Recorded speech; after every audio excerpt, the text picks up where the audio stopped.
الحمدللہ وکفا والصلاة والسلام علی عبادہ الذین اصطفیٰ، اما بعد۔ پچھلے ہفتے درس کا ناغہ رہا تھا، اس سے پہلے آپ کو یاد ہوگا کہ ہم نے پوری سورہ نبا اللہ کے فضل و کرم سے ایک ہی نشست میں پڑھ لی تھی۔ اب آج ارادہ یہ ہے کہ سورۃ النازعات ایک ہی نشست میں مکمل کر لیں۔ باقی یہ تو جیسا کہ بارہا میں نے عرض کیا ہے، اللہ کے ہاتھ میں ہے، اس کا جو فیصلہ ہوگا۔ بہرحال جس طرح پچھلی مرتبہ ہم نے سورہ نبا کی تلاوت سنی تھی، قاری محمود خلیل حسری رحمہ اللہ کی تلاوت کا جو ریکارڈ ہے اس سے، اسی طرح آج سورۃ النازعات کی تلاوت بھی آپ انہی کی زبانی سنیے۔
فأخذه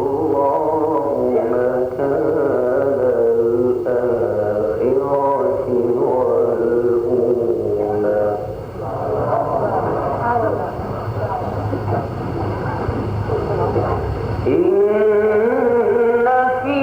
ذلك لعبرة لمن يخشى أأنتم أشد خلقا أم السماء بناها رفع سمكها فسواها وأغطش ليلها وأخرج ضحاها والأرض بعد ذلك دحاها أخرج منها ماءها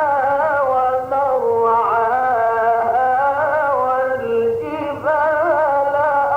أرساها متاعا لكم ولأنعامكم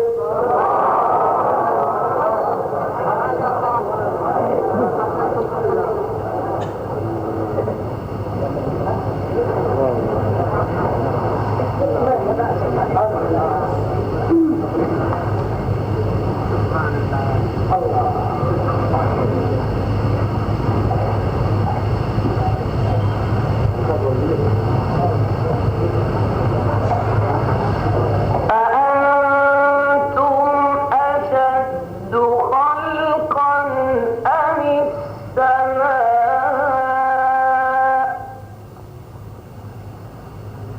بناها رفع سمكها فسواها وأغطش ليلها وأخرج ضحاها والأرض بعد ذلك دحاها أخرج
اعوذ باللہ من الشیطان الرجیم بسم اللہ الرحمن الرحیم والنازعات غرقا والناشطات نشطا والسابحات سبحا فالسابقات سبقا فالمدبرات امرا یوم ترجف الراجفة تتبعها الرادفة صدق اللہ العظیم رب اشرح لی صدری ویسر لی امری واحلل عقدۃ من لسانی یفقہوا قولی اللہم ربنا الہمنا رشدنا واعذنا من شرور انفسنا اللہم ربنا زدنا ایمانا وہدا وعلما نافعا وعملا صالحا متقبلا آمین یا رب العالمین۔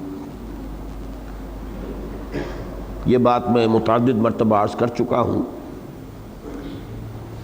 کہ سورہ مزمل اور سورہ مدثر کے جوڑے کے بعد قرآن حکیم میں آخر تک تمام صورتیں جوڑوں کی شکل میں ہیں۔ ان میں کوئی صورت علیحدہ انفرادی مزاج کی حامل نہیں ہے۔ سورۃ المرسلات اور سورۃ النبا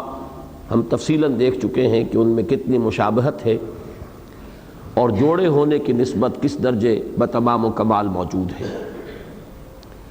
اگلا جوڑا ہے یہ سورۃ النازعات اور سورہ عبس پر مشتمل ہے، اور یہ بات بھی میں نے آپ کو بتائی تھی کہ یہاں مسلسل 3 جوڑے اس طرح کے آئے ہیں کہ ہر جوڑے کی پہلی سورت کا آغاز قسموں سے ہوا ہے، لیکن ہر جوڑے کی دوسری سورت کا آغاز بغیر کسی تمہید کے، بغیر قسموں کے ہو گیا ہے۔ لا اقسم بیوم القیامہ ولا اقسم بالنفس اللوامہ، سورہ قیامہ کا آغاز قسموں سے ہوا۔ سورۃ الدہر هل اتى علی الانسان حین من الدہر لم یکن شیئا مذکورا، کوئی تمہید نہیں، کوئی قسمیں نہیں۔ پھر سورہ مرسلات آئی، والمرسلات عرفا فالعاصفات عصفا، قسمیں ہیں، بلکہ 6 آیات مشتمل ہے قسموں پر۔ اس کے بعد سورۃ النبا آئی، براہ راست بات شروع ہو گئی، عما یتساءلون عن النبأ العظیم الذی هم فیہ مختلفون۔ اب یہ تیسرا جوڑا ہے اسی مزاج کا کہ سورۃ النازعات کے آغاز میں یہ 5 آیات قسموں پر مشتمل ہیں، اور پھر عبس وتولی ان جاءہ الاعمی وما یدریک لعلہ یزکیٰ۔ اس کے بعد جو جوڑا آئے گا اس میں آپ دیکھیں گے دونوں میں تمہیدی آیات جو ہیں وہ بہت ایک دوسرے سے مشابہ ہیں۔ یہ جو جوڑا ہے سورہ نازعات اور سورہ عبس کا، اس میں کون سی چیزیں مشابہت کی ہیں اور کون سا ان کے مزاج میں تھوڑا سا فرق ہے کہ جو جوڑے ہونے کی نسبت کے اندر بہرحال موجود ہوتا ہے،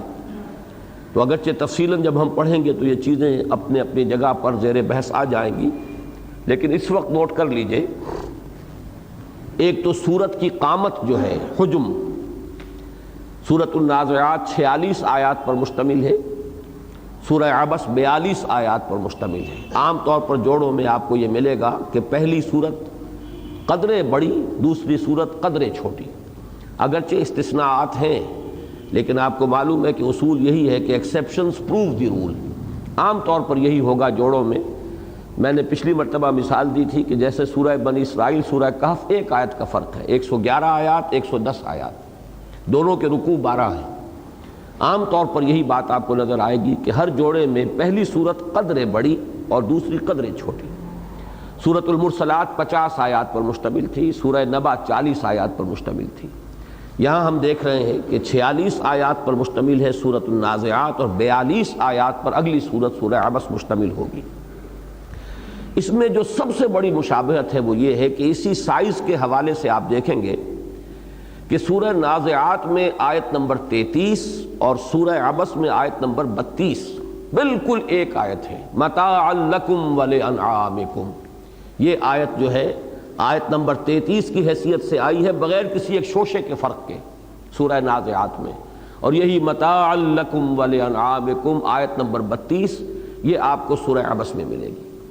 پھر ان دونوں کے بعد فَإِذَا جَاءَتِ الطَّامَّةُ الْكُبْرَى، اور اگلی صورت میں سورہ عبس میں فَإِذَا جَاءَتِ الصَّاخَّةُ۔ اب یہ بھی جو مشابہت ہے کہ ان دونوں صورتوں میں متاعا لکم ولانعامکم کے فوراً بعد قیامت کا ذکر، ایک میں اس کے لیے لفظ تامہ آیا ہے، ایک میں صاخہ آیا ہے۔ تامہ وہ مصیبت ہے کہ جو پھیل جائے، مستولی ہو جائے، چھا جائے، غالب ہو جائے، اور صاخہ ایک ایسی آواز کو کہتے ہیں کہ جن سے کان پھٹ جائیں۔ تو یہ قیامت کے لیے، ساعہ کے لیے، یہ الفاظ جو ہیں قرآن مجید میں مختلف مواقع پر مختلف آئے ہیں، لیکن یہ ہے کہ یہاں آپ دیکھ رہے ہیں کہ ان میں ایک صوتی آہنگ بھی ہے، ان میں مشابہت بھی ہے، پھر یہ کہ سابق آیت جو بالکل بعین ہی انہی الفاظ میں آئی ہے اس کے فوراً بعد یہ آئے ہیں۔ ایک آخری چیز یہ نوٹ کر لیجئے کہ اس سے پہلے ہم نے جو 2 سورتوں پر مشتمل جوڑے کا مطالعہ کیا ہے، سورہ مرسلات اور سورہ نبا، ان دونوں میں شروع سے آخر تک مضمون ایک ہی ہے، اور وہ ہے آخرت، قیامت، جنت، دوزخ، وقوع قیامت پر دلائل، اللہ تعالیٰ کی صفات کا، اللہ تعالیٰ کی صناعی کا، اللہ تعالیٰ کی قدرت کا اگر ذکر ہے اسی حوالے سے ہے کہ تم بعید سمجھ رہے ہو مرنے کے بعد جی اٹھنے کو، حالانکہ وہ ہستی جو ہر شے پر قادر ہے، جس نے یہ سب کچھ بنایا ہے، سورج بھی اور چاند بھی اور زمین بھی اور آسمان بھی، یہ تمام جو مظاہر قدرت اور مظاہر فطرت ہیں، ان کو اس حوالے سے کہ اس سے ثابت ہوتا ہے کہ جو ہستی اس کائنات کی خالق ہے اس کے لیے ہرگز مشکل نہیں ہے کہ وہ تمہیں دوبارہ پیدا کر سکے اور مردہ کو زندہ کر سکے۔ دونوں صورتوں میں سے صرف مرسلات میں تو آپ کو ملا بھی ہے کہ رسالت کا ذکر ہے، وَإِذَا الرُّسُلُ أُقِّتَتْ لِأَيِّ يَوْمٍ أُجِّلَتْ لِيَوْمِ الْفَصْلِ، لیکن سورہ نبا تو خاص آپ کو نظر آئے گی کہ شروع سے آخر تک نہ اس میں کہیں توحید یا شرک کا مضمون آیا ہے اور نہ رسالت کا مضمون ہے۔ پوری صورت جو ہے وہ صرف جو ہمارا ایمان بالمعاد یا ایمان بالآخرہ ہے اسی پر مشتمل ہے۔ البتہ اس جوڑے میں آپ دیکھیں گے کہ رسالت کا مضمون دونوں میں آئے گا۔ سورہ نازعات میں حضرت موسیٰ علیہ السلام کا معاملہ جو فرعون کے ساتھ ہوا اور اس کی ایک تفصیل آئی ہے، اگرچہ یعنی اس صورت کے اعتبار سے تفصیل کہہ رہا ہوں، اگرچہ ہے تو اپنی جگہ پر نہایت اجمالاً کل 12 آیات میں وہ پورا معاملہ بیان ہو گیا ہے جو قرآن مجید میں پوری صورتوں میں آیا ہے۔ اب سورہ طٰہٰ کا اکثر و بیشتر حصہ اسی پر مشتمل ہے، سورہ شعراء میں کتنا مفصل بیان آیا ہے، لیکن یہ کہ یہاں چھوٹی 12 آیات میں ان کا خلاصہ آ گیا۔ اس کے مقابلے میں سورہ عبس میں حضور صلی اللہ علیہ وسلم اور سرداران قریش کا معاملہ ہے۔ بظاہر تو ذکر ہوا ہے حضرت عبداللہ ابن ام مکتوم کے واقعے کا، لیکن یہ کہ اس کے پس منظر میں یہی بات تھی کہ حضور وہ جو فرائض قریش تھے ان کی رعایت فرما رہے تھے، ان کی طرف توجہ کر رہے تھے، اور اس میں در حقیقت ایک بے توجہی ہو گئی غیر ارادی طور پر حضرت عبداللہ ابن ام مکتوم سے۔ تو معاملہ وہی ہے، فرعون هذه الامہ، جیسے کہ حضور صلی اللہ علیہ وسلم نے ابو جہل کے بارے میں فرمایا تھا۔ میدان بدر میں جب آپ گئے ہیں، اس کی لاش کی دیکھی ہے، تو آپ نے فرمایا ھذا فرعون هذه الامہ، یہ اس امت کا فرعون ہے۔ تو گویا کہ فرائض قریش بھی تھے کہ جن سے حضور صلی اللہ علیہ وسلم کو واسطہ پیش آیا، اور ان کی طرف آپ کو بہرحال التفات کرنا پڑتا تھا، جیسے کہ حضرت موسیٰ علیہ السلام نے جا کر فرعون کے دربار میں دعوت پیش کی ہے اور مسلسل اس کے ساتھ ایک کشاکش کی شکل رہی ہے۔ تو ان دونوں صورتوں میں ایک اور قدر مشترک یہ نوٹ کر لیجئے کہ دونوں میں رسالت کا ذکر، جلیل القدر رسولوں کا ذکر، اولو العزم من الرسل کا ذکر، لیکن پھر وہی نسبت کہ 2 چیزیں مل کر مکمل کرتی ہیں۔ تو ذہن میں لائیے سورہ مزمل کی اس آیت کو، انا ارسلنا الیکم رسولا شاہدا علیکم کما ارسلنا الی فرعون رسولا۔ تو گویا کہ شروع میں سب سے زیادہ نمایاں جو کیا گیا ہے قرآن مجید میں وہ حضرت موسیٰ علیہ السلام کی رسالت کو، اس لیے کہ ظاہر بات ہے کہ ان کا تذکرہ بہت تھا عرب میں موجود، یہود آباد تھے، نصارہ آباد تھے، اور ان کا وہ ذکر کرتے تھے، اور ان کے ساتھ جو بھی کچھ پیش آیا مصر میں حضرت موسیٰ علیہ السلام کے اسی کے مشابہ حالات تھے کہ جو حضور صلی اللہ علیہ وسلم کو مکے میں درپیش تھے۔ اس اعتبار سے یہ نسبت زوجیت میں اس کو بھی نوٹ کر لیجیے۔ اب اس کے بعد ہم آ رہے ہیں اس سورہ مبارکہ کے شروع کی جو 5 آیات ہیں کہ جو قسموں پر مشتمل ہیں۔ والنازعات غرقا لفظی ترجمہ کر لیجئے، قسم ہے ان ہستیوں کی یا ان چیزوں کی، اور دوسرا ترجمہ ہوگا گواہ ہے وہ ہستیاں یا وہ چیزیں، میں بعد میں تفصیل کروں گا، جو کھینچ لیتی ہیں ڈوب کر یا شدت کے ساتھ۔ والناشطات نشطا، نشط کے معنی کھینچ لینا ہے آسانی سے، ہلکے سے، آسانی سے، سہولت سے، اور اس کے دوسرے معنی ہے کھول دینا کسی شے کو۔ والناشطات نشطا، اور قسم ہے ان ہستیوں کی یا وہ چیزیں، ان چیزوں کی، یا گواہ ہیں وہ ہستیاں یا وہ چیزیں کہ جو کھول دیتی ہیں سہولت کے ساتھ۔ والسابحات سبحا، اور قسم ہے ان چیزوں یا ہستیوں کی جو تیرتی ہیں جیسے کہ تیرا جاتا ہے۔ فالسابقات سبقا، پھر وہ آگے بڑھتی ہیں جیسے کہ آگے بڑھا جاتا ہے۔ فالمدبرات امرا، پھر وہ تدبیر کرتی ہیں امر کی یا تدبیر کرتی ہیں امر سے۔ یہ دونوں احتمالات جو ہیں وہ بعد میں میں تفصیل سے بیان کروں گا کہ ان میں کیا فرق ہے۔ یہ چوتھی صورت ہے قرآن مجید میں کہ جس کا آغاز اس انداز میں ہوا ہے۔ سورہ مرسلات کے شروع میں جب ہم وہ پڑھ رہے تھے، مطالعہ کر رہے تھے سورہ مرسلات کا، تو میں نے کچھ تفاصیل نوٹ کرا دی تھی کہ 5 صورتیں ہیں قرآن مجید میں کہ جن میں فواتح یعنی افتتاحی یا ابتدائی آیات کی مشابہت ہے۔ سورہ صافات، والصافات صفا فالزاجرات زجرا فالتالیات ذکرا ان الہکم لواحد۔ دوسری صورت سورہ زاریات، والزاریات ذروا فالحاملات وقرا فالجاریات یسرا فالمقسمات امرا انما توعدون لصادق وان الدین لواقع۔ تیسری صورت جو حال ہی میں ہم نے پڑھی ہے، والمرسلات عرفا فالعاصفات عصفا والناشرات نشرا فالفارقات فرقا فالملقیات ذکرا عذرا او نذرا انما توعدون لواقع۔ چوتھی صورت یہ ہے، والنازعات غرقا والناشطات نشطا والسابحات سبحا فالسابقات سبقا فالمدبرات امرا۔ 5ویں صورت آئے گی آخری پارے کے تقریباً اختتام پر، والعادیات ضبحا فالموریات قدحا فالمغیرات صبحا فاثرن به نقعا فوسطن به جمعا۔ 5 صورتیں ہیں جو مشابہ ہیں اس اعتبار سے کہ ان کا آغاز ایک ہی انداز میں، ایک ہی اسلوب سے، ایک ہی قسم کی قسموں سے ہوا ہے۔ ان میں سے جہاں تک پہلی اور آخری 2 صورتوں کا تعلق ہے، سورہ صافات اور سورۃ العادیات، ان میں قسموں کے مدلول کے بارے میں کوئی اختلاف نہیں۔ سورہ صافات میں مراد فرشتے ہیں، اور اس کی وجہ یہ ہے کہ خود اسی صورت کے اندر اس کی وضاحت آ گئی ہے، وَمَا مِنَّا إِلَّا لَهُ مَقَامٌ مَعْلُومٌ وَإِنَّا لَنَحْنُ الصَّافُّونَ وَإِنَّا لَنَحْنُ الْمُسَبِّحُونَ۔ تو اس سے بالکل اب اختلاف کی گنجائش نہیں رہی کہ فرشتوں کی قسمیں کھائی گئی ہیں یا فرشتوں کی گواہی پیش کی گئی ہے۔ اسی طریقے سے آخری صورت بھی جو ہم پڑھیں گے کچھ عرصے کے بعد، اس میں بھی کوئی اختلاف نہیں کہ اس سے مراد ہیں گھوڑے، والعادیات ضبحا فالموریات قدحا۔ ان کی بعض کیفیات سے اور ان کی وفاداری سے ایک گواہی پیش کی گئی ہے یا توجہ دلائی گئی ہے کہ وہ حیوان اپنے مالک کا کتنا وفادار ہوتا ہے، جو اس کے ذرا سے اشارے کے اوپر وہ دوڑ پڑتا ہے، سرپٹ چاہے ہانپ رہا ہو، پھر وہ دشمنوں کے اندر گھس جاتا ہے، حالانکہ اس کی کسی سے جنگ نہیں ہے، جنگ ہے تو اس کے مالک کی ہے،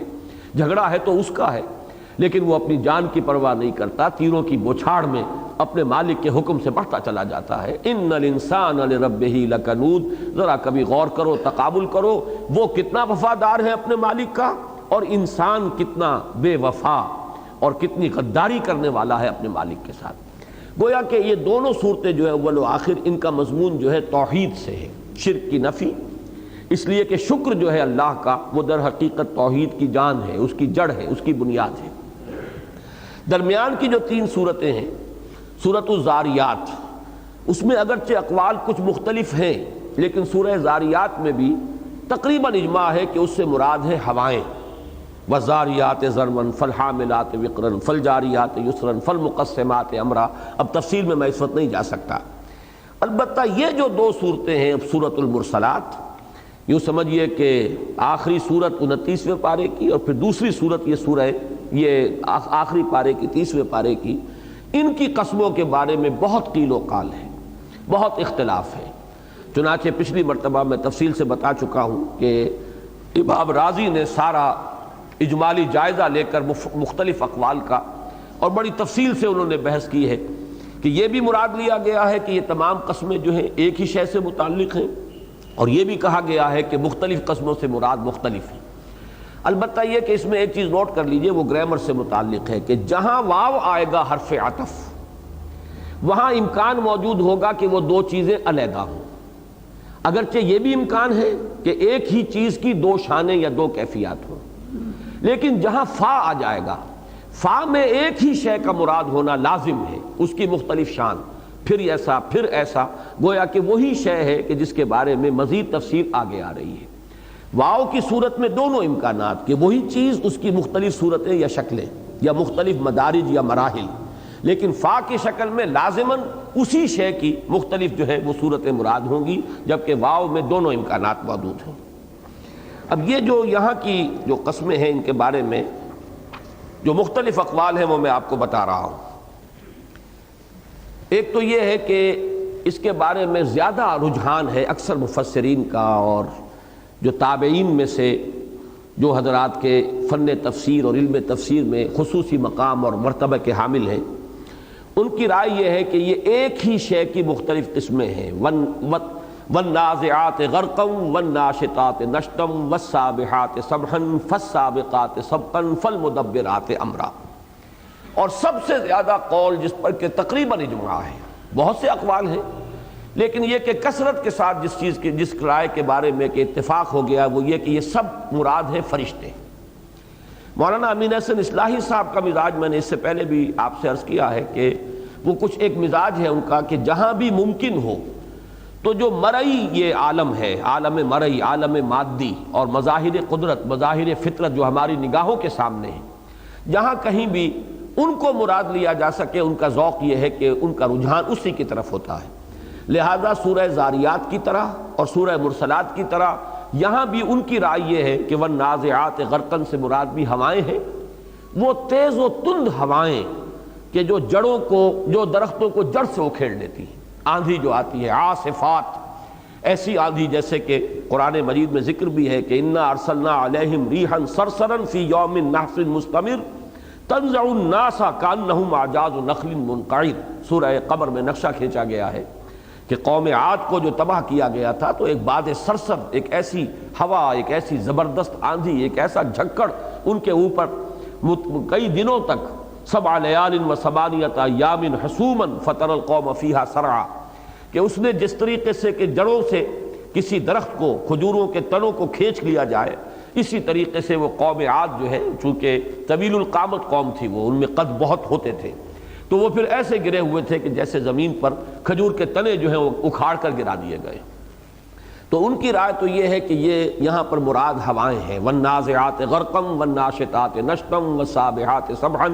سابحات سے مراد وہ لیتے ہیں وہ بادل ہیں کہ جو تیر رہے ہیں فضا کے اندر، اور پھر ظاہر بات ہے کہ انہی بادلوں کے حوالے سے پھر یہ کہ کہیں وہ اللہ تعالیٰ کی رحمت بن کر بارش نازل ہوتی ہے جو ان کے لیے خیر، برکت، ہر طرح کا جو ہے ان کے لیے خوشخبری لے کر آتی ہے، کہیں وہی بارش جو ہے طوفان کی شکل اختیار کر لیتی ہے اور تباہی لے آتی ہے۔ تو فالمدبرات امرا، یہ تدبیر امر ہے کہ جو ان ہواؤں کے ذریعے سے اللہ تعالیٰ فرماتا ہے، ان ہواؤں کو گویا کہ کہا جا رہا ہے کہ وہ اللہ کے حکم کی تدبیر کرتی ہیں۔ یہ ہے مولانا اصلاحی صاحب کی رائے۔ لیکن یہ کہ اکثر مفسرین کا جو اجماع ہے، اب وہ میں عرض کر رہا ہوں، والنازعات غرقا، مراد لیے گئے وہ فرشتے جو انسانی جسم کے اندر غوطہ لگا کر، گھس کر، جیسے کہ پانی میں غوطہ لگایا جاتا ہے ایسے ہی فرشتے اندر گھستے ہیں اور جان کھینچ لیتے ہیں۔ نزع کا لفظ جو ہے، عالم نزع، یہ تو عام مستعمل ہے، جان کھینچ لینے والے، یعنی قسم ہے ان فرشتوں کی یا شاہد ہیں وہ فرشتے جو کھینچ لیتے ہیں جانیں پوری شدت کے ساتھ۔ غرق اور اغراق کے معنی ایک تو وہ ہے جو ابھی میں نے کی ہے کہ ڈوب کر، کسی شے کے اندر داخل ہو کر، پانی میں غوطہ لگا کر کوئی شے لے آنا، جیسے کہ غوطہ خور جو ہیں وہ پھر موتی نکال لاتے ہیں سمندر کی تہ سے۔ لیکن عربی کا ایک محاورہ بھی ہے، نزع فی القوس فاغرقہ، یا اغرق النازع فی القوس، اس کے معنی یہ ہے کہ کوئی شخص کسی کام کو پوری قوت اور شدت کے ساتھ کرے۔ کوئی تیر انداز ہے، وہ اپنی کمان کو اتنا کھینچ رہا ہے جتنا کہ امکانی حد تک اسے کھینچا جا سکتا ہے، تاکہ تیر جو ہے وہ میکسیمم قوت کے ساتھ اس سے نکلے، تو اس کے لیے بھی لفظ اغراق آتا ہے۔ اور الغرق والاغراق شیء واحد، یہ ایک ہی شے ہے، ان دونوں میں فرق نہیں ہے۔ اس اعتبار سے بلکہ میں آج سوچ رہا تھا کہ ہم بھی اردو میں ایک لفظ استعمال کرتے ہیں محاورے کے طور پر، فلاں شخص جو ہے فلاں کام ڈوب کر کرتا ہے۔ یہ ڈوب کر کرنا گویا کہ اپنے پورے وجود کی ساری صلاحیتوں کو اس کام پر لگا دینا. تو یہ ڈوب کر کسی کام کا کرنا جو ہے تو اس میں معنی پیدا ہوتے ہیں کہ پوری شدت سے، پوری قوت سے. تو مراد یہ لی ہے اکثر مفسرین نے، اس سے مراد وہ فرشتے ہیں جو کافروں کی جانیں نکالتے ہیں نہایت شدت کے ساتھ، قوت کے ساتھ. بعض احادیث میں بھی اصل میں اس کا نقشہ کھینچا گیا ہے کہ ایک کافر کی جان جو ہے ایسے نکلتی ہے کہ جیسے سیخ پر سے کباب کو کھینچا جائے، یا جیسے کوئی خاردار چیز کے اوپر سے کسی چیز کو گھسیٹا جا رہا ہو. تو جیسے اس کے اندر ایک ممانعت بھی ہوتی ہے اور رکاوٹ ہوتی ہے، پھر شدت ہے، زور لگانا پڑتا ہے. تو یوں سمجھیے کہ کافروں کی جانیں اس طریقے سے ان کے مادی وجود میں پیوست ہوتی ہیں اور ان پر اس درجے ان کے مادی اور نفسانی خواہشات کا غلبہ ہوتا ہے کہ ان کی جانیں آسانی سے اپنی جڑیں نہیں چھوڑتی. جیسے کہ وہ درخت ہے کہ جو زمین میں بڑی مضبوط جڑ کے ساتھ قائم ہے تو اسے کھینچنے کے لیے بڑی قوت درکار ہوگی. اسی طرح کافر جو ہے، اور کافر سے مراد اب یہاں پر صرف آپ ایک قانونی اعتبار سے کافر نہیں بلکہ حقیقی معنی میں جو خدا کو بھولے ہوئے ہے، آخرت کو بھولے ہوئے ہے، دنیا میں غرق ہے، خواہشات میں پوری طریقے سے ڈوبا ہوا ہے، اس کے دل میں محبتیں جو ہیں وہ انہی چیزوں کی، انہی اشیاء کی، علائق دنیاوی کی، یہی محبتیں ہیں کہ جو اس کو جکڑے ہوئے ہیں. تو اب ایسے شخص کی جب جان نکلتی ہے تو بڑی شدت سے نکلتی ہے اور جیسے کہ خاردار تار کے اوپر کسی شے کو گھسیٹا جا رہا ہو. تو یہ مفہوم لیا گیا ہے وَالنَّازِعَاتِ غَرْقًا. گواہ ہیں وہ فرشتے جو کھینچتے ہیں کافروں کی جانوں کو ڈوب کر، غوطہ لگا کر یا پوری شدت کے ساتھ. وَالنَّاشِطَاتِ نَشْطًا. نشط کے دو معنی میں نے جیسا کہ ترجمہ کرتے ہوئے عرض کیا تھا. نشط کے معنی بھی ہے کسی شے کو آسانی سے کھینچ لینا، بڑی آہستگی سے، جس میں کہیں کوئی رکاوٹ نہ ہو، بڑی آسانی سے کوئی چیز جو ہے وہ آپ نے کھینچ لی. یہ لفظ آتا ہے کہ کنویں سے آسانی کے ساتھ ڈول کو گھسیٹ لیا، ڈول کو کھینچ لیا. اس کے لیے بھی لفظ نشط آتا ہے عربی میں. یہ میں عرض کر چکا ہوں ان صورتوں میں لغت کے مسائل بڑے ٹیڑھے ہیں، اس لیے کہ بہت سے الفاظ ایسے بھی آپ کو ملیں گے ان صورتوں میں جو قرآن مجید میں بس ایک ہی مرتبہ استعمال ہوئے. مثلا اسی صورت میں ساحرہ کا لفظ آیا، صرف ایک مرتبہ استعمال ہوا. تامہ کا لفظ آیا، تامۃ الکبریٰ، پورے قرآن میں ایک ہی مرتبہ آیا. اب اس کے لیے جو مفسرین ہیں بڑی انہیں محنت کرنی پڑی ہے لغت کا، اور پھر شاعری جو جاہلی شاعری ہے اس کا حوالہ، اس سے سمجھنا کہ اس سے اصل میں اہل عرب کیا مراد لیتے تھے. تو نشط کے معنی جو ہے دو ہیں. ایک تو کھول دینا، اسی سے وہ لفظ ہے جو ہماری زبان میں مستعمل ہے. طبیعت نشاط میں ہے، اس وقت نشاط کی کیفیت ہے، طبیعت کھلی ہوئی ہے، انشراح ہے، کوئی قبض نہیں ہے، کوئی الجھن نہیں ہے، کوئی کانفلکٹ نہیں ہے. طبیعت جو آپ کہتے ہیں اس وقت تو قبض کی کیفیت ہے، اس وقت جس طرح بست کہتے ہیں اسی طرح نشط کی کیفیت، نشاط کی کیفیت. اور وہ جو حدیث ہے جسے ہم نے اختیار کیا ہے، اور وہ در حقیقت بیعت عقبہ ثانیہ کی حدیث ہے کہ جن الفاظ میں حضور نے بیعت لی تھی اسی کو ہم نے تنظیم اسلامی میں اختیار کیا ہے کہ بایعنا رسول اللہ صلی اللہ علیہ وسلم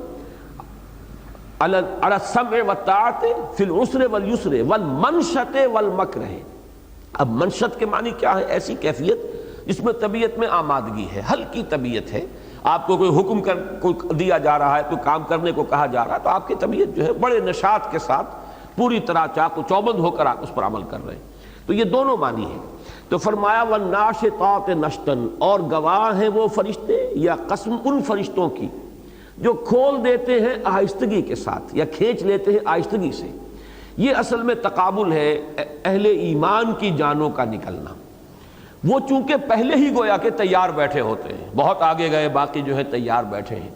جیسے کہ علامہ اقبال کے اس شعر میں بھی ہے کہ نشان مرد مومن باتو گویم جو مر گئے تبسم بر لبے اوست.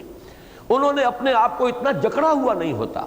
ان کے احساسات، ان کے جذبات، ان کے قلبی روابط اس دنیا اور اس کے علائق یا اس کے مال و اسباب کے ساتھ اتنے پیوست نہیں ہوتے کہ یہاں سے نکلتے ہوئے انہیں کوئی بڑی تکلیف ہو اور بڑا دکھ ہو، بلکہ وہ تو گویا کہ منتظر ہوتے ہیں کہ کب اللہ کی طرف سے بلاوا آئے. یہ میں نے بارہا عرض کیا ہے کہ ان کے لیے زندگی ایسٹ نہیں ہے، لائبلٹی ہے. اگر انسان آخرت پر ایمان رکھتا ہے اور اللہ پر ایمان رکھتا ہے تو یہ زندگی پر ایسٹ نہیں ہے، لائبلٹی ہے. جتنی طویل ہوگی اتنا ہی طویل حساب دینا پڑے گا،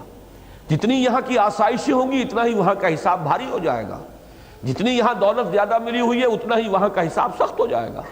جتنے یہاں ہلکے پھلکے ہیں اور مختصر زندگی ہے اتنا ہی وہاں کا حساب بھی آسان ہوگا اور مختصر ہوگا۔ اس اعتبار سے لائبلٹی کہ ایک ایک سانس جو ہم یہاں لے رہے ہیں اس کا جواب دینا ہوگا۔ بلکہ مجھے وہ واقعہ یاد آیا ہے کہ نہایت ایک موقع پر جو تنگی تھی کھانے پینے کی چیزوں کی اور کئی وقت کا فاقہ تھا حضور کو بھی صلی اللہ علیہ وسلم، حضرت ابو بکر بھی آئے تو اسی کیفیت میں تھے، اندازہ ہو گیا حضور کو کہ ان پر بھی کئی وقت کا فاقہ ہے۔ پھر حضرت عمر آئے، ان کی حالت بھی یہ، تو حضور ان دونوں کو لے کر چلے اور ایک انصاری صحابی کے باغ میں پہنچ گئے۔ اب ان کے لیے گویا کہ عید ہو گئی، فوراً انہوں نے اپنے باغ سے کچھ کھجوریں کچھ انگور یہ لے کر ایک تشتری میں پیش کر دیے، پھر چھری انہوں نے اٹھائی اور بھاگے کسی جانور کو ذبح کرنے کے لیے، تاکہ وہ تو نزل ہو گیا نا، آتے ہی نزیل کو جیسے ہی وہ داخل ہوا آپ کے گھر میں یا آپ کی جگہ پر اترا تو فوراً کوئی چیز پیش کر دینا، جیسے ہمارے ہاں تصور ہے ٹھنڈے کا یا گرم کا، وہ تو آتے ہی مہمان کے سامنے پیش کی جاتی ہے۔ اب پھر ضیافت کا اہتمام بعد میں ہوتا ہے، تو حضور نے فرمایا دیکھنا کسی دودھ دینے والے جانور کو نہ ذبح کرنا۔ بہرحال کچھ وقت لگا اور وہاں پہ اس طرح سے قورمے تو پکتے نہیں تھے، جلدی سے ذبح کیا، گوشت کو بھونا انگاروں کے اوپر لا کے رکھ دیا، حضور نے کھایا، حضرت ابو بکر نے تناول فرمایا، حضرت عمر نے۔ اس کے بعد حضور نے فرمایا ایک روٹی کے ٹکڑے پر کچھ بوٹیاں رکھ کر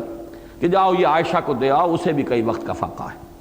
اب اس کے بعد آپ نے حضرت عمر سے فرمایا عمر یہ ہیں وہ نعمتیں جن کا اللہ کے ہاں حساب دینا پڑے گا، یعنی اس کیفیت میں بھی جو کچھ کھانے کو مل گیا ہے تو یاد رکھو کہ اس کا بھی حساب، you have to account for it, اس کا جواب دہی کرنی پڑے گی کہ یہ نعمت جو ملی تھی اس سے جو قوت حاصل ہوئی وہ قوت کہاں صرف ہوئی،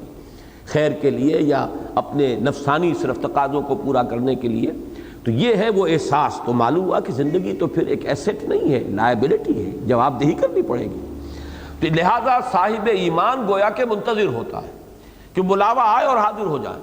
تو ان کی جان ایسے نکالتے ہیں فرشتے کہ جیسے کہ بڑی آسانی سے، بلکہ حدیث میں تو الفاظ آئے ہیں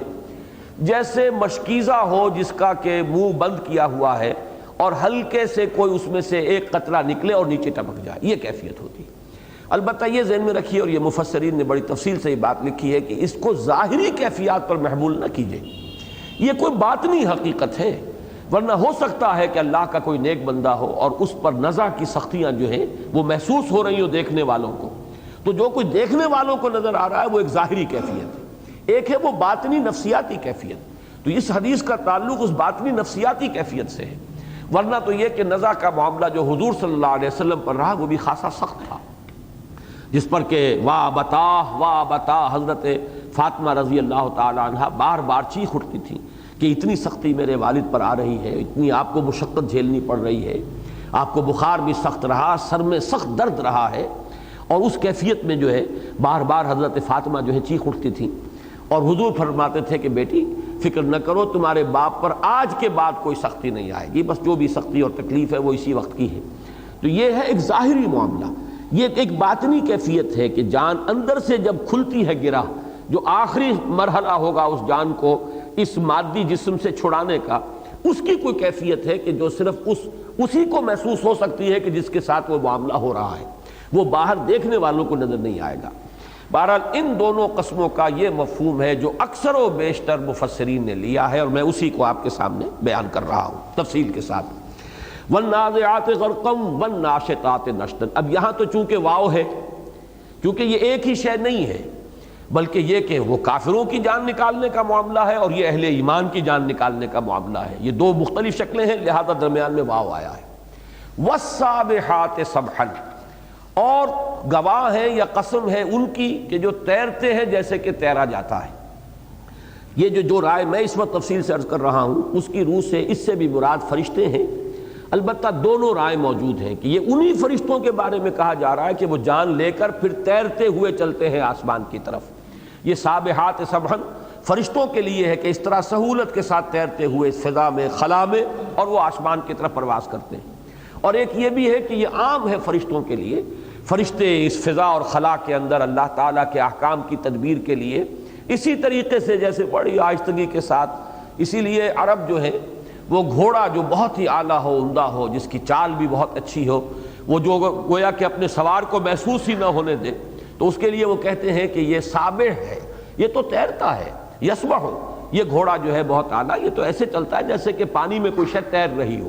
اس سے اندازہ نہیں ہوتا اس کے اوپر بیٹھنے والے کو کہ اسے کچھ دھکے لگ رہے ہوں اور کچھ جھٹکے محسوس ہو رہے ہوں۔ تو یہاں پہ دونوں مراد ہیں عام فرشتے جو احکام خداوندی کے جو بھی تدبیر ہے، جیسے کہ آگے آ رہا اس کے لیے اس فضا میں اس خلا میں ہر وقت تیرتے پھرتے ہیں۔ جیسا کہ میں نے بار عرض کیا ہے، یہ حدیث بہت عرصے سے اب بیان میں نہیں آئی ہے کہ ہم یہاں بیٹھے ہیں، یہ مسجد ہے، اللہ کا گھر ہے، اور اس میں ہم قرآن مجید کا مطالعہ کر رہے ہیں، سمجھا رہے ہیں، تو اس کے بارے میں آیا حدیث میں مجتمع قوم فی بیت من بیوت اللہ، کبھی نہیں جمع ہوتے کوئی لوگ اللہ کے گھروں میں سے کسی گھر میں، یتلون کتاب اللہ ویتدارسونہ بینہم، کہ وہ اللہ کی کتاب پڑھ رہے ہوں اور آپس میں اس کو سمجھا رہے ہوں، الا غشیتہم الرحمہ ونزلت علیہم السکینہ، اللہ تعالیٰ کی سکینت ان کو ڈھانپ لیتی ہے، رحمت نازل ہوتی ہے، وحفتہم الملائکہ، اور فرشتے ان کے گرد گھیرا ڈال لیتے ہیں، گھیرے میں لے لیتے ہیں۔ تو نظر تو نہیں آتے فرشتے، لیکن یہ کہ اس وقت فرشتے موجود ہیں جنہوں نے گھیرا کیا ہوا ہے ہمارا۔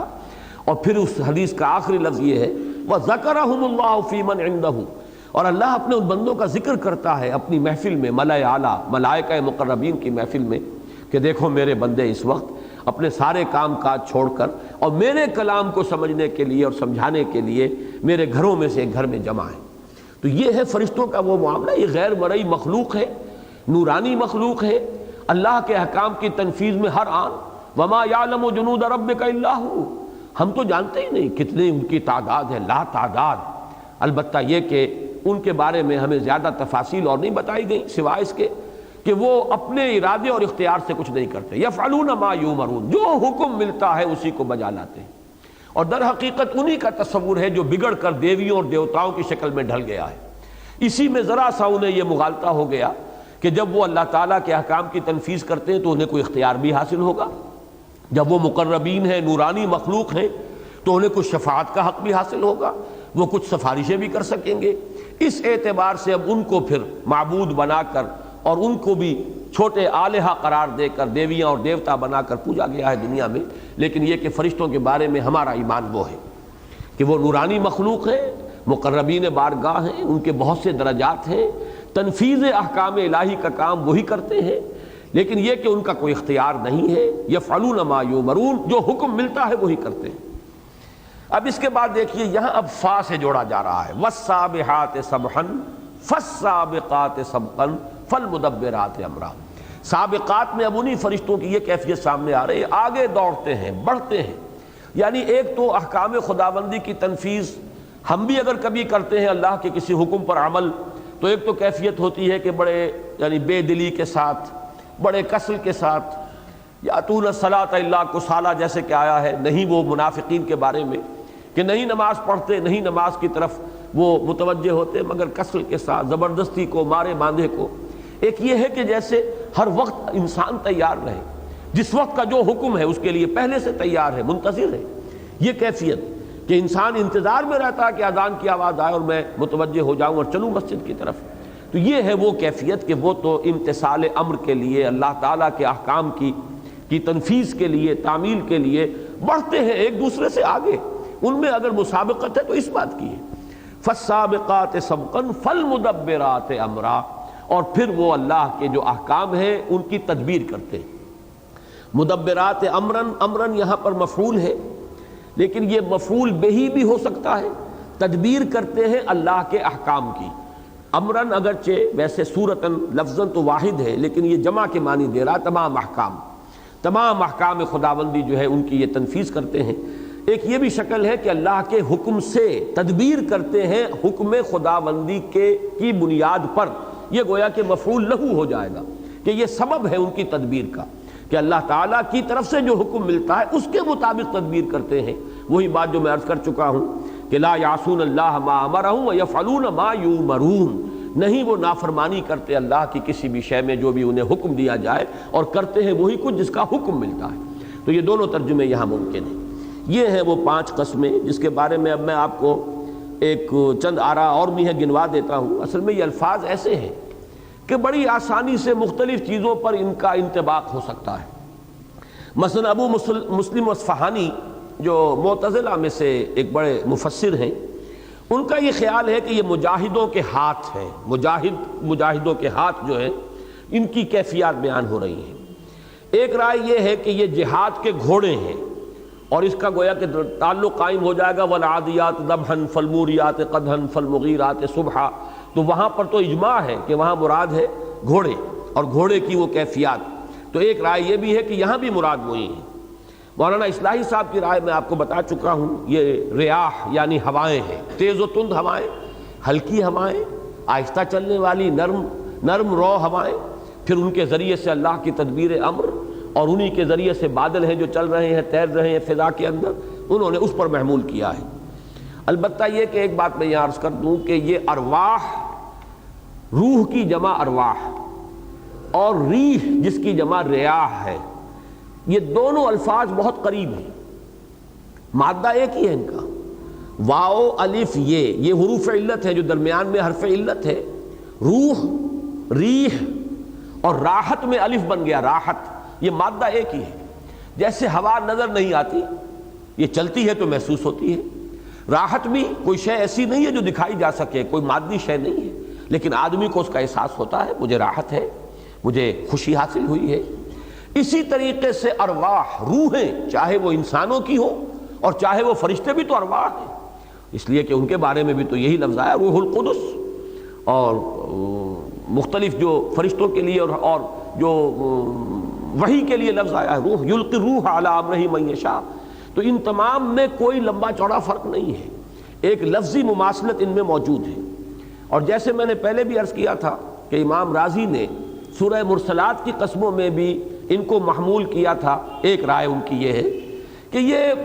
روح کی کیفیات ہیں، سلوک کے دوران مختلف کیفیات ہیں۔ والنازعات غرقا،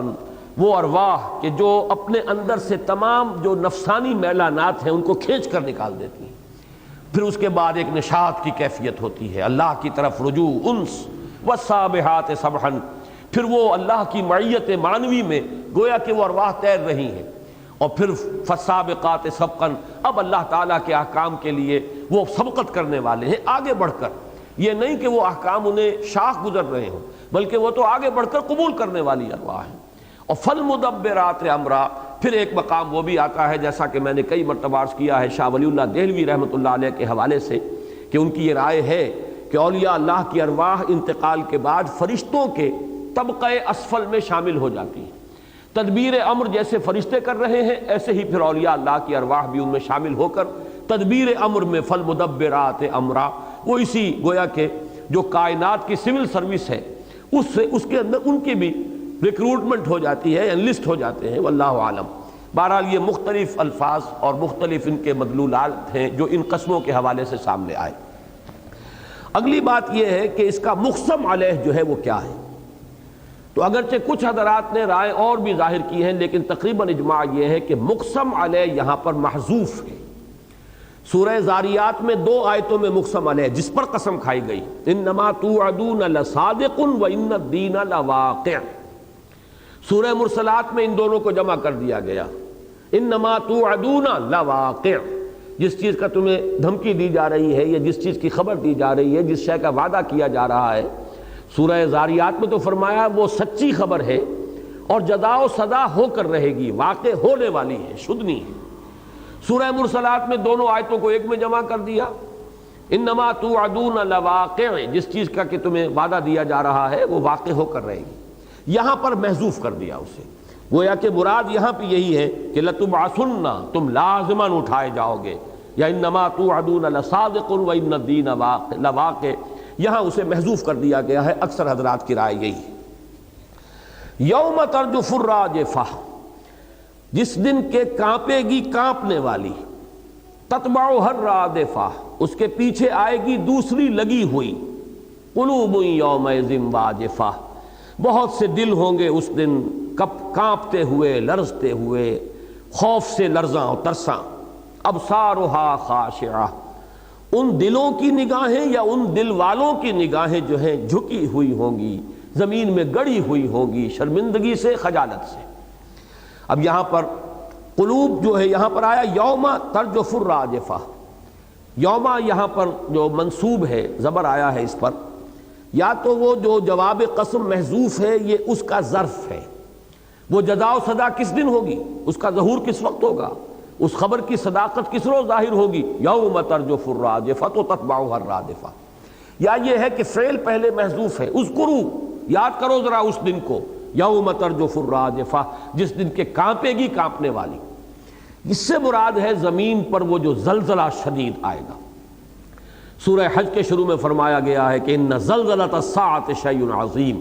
یوم ترونہا تذہل کل مرضعۃ عما ارضعت وتضع کل ذات حمل حملها وتری الناس سکارى وما هم بسکارى ولکن عذاب اللہ شدید۔ معلوم ہوتا ہے کہ وہ الساعہ جو ہے، یہ میں کئی مرتبہ عرض کر چکا ہوں،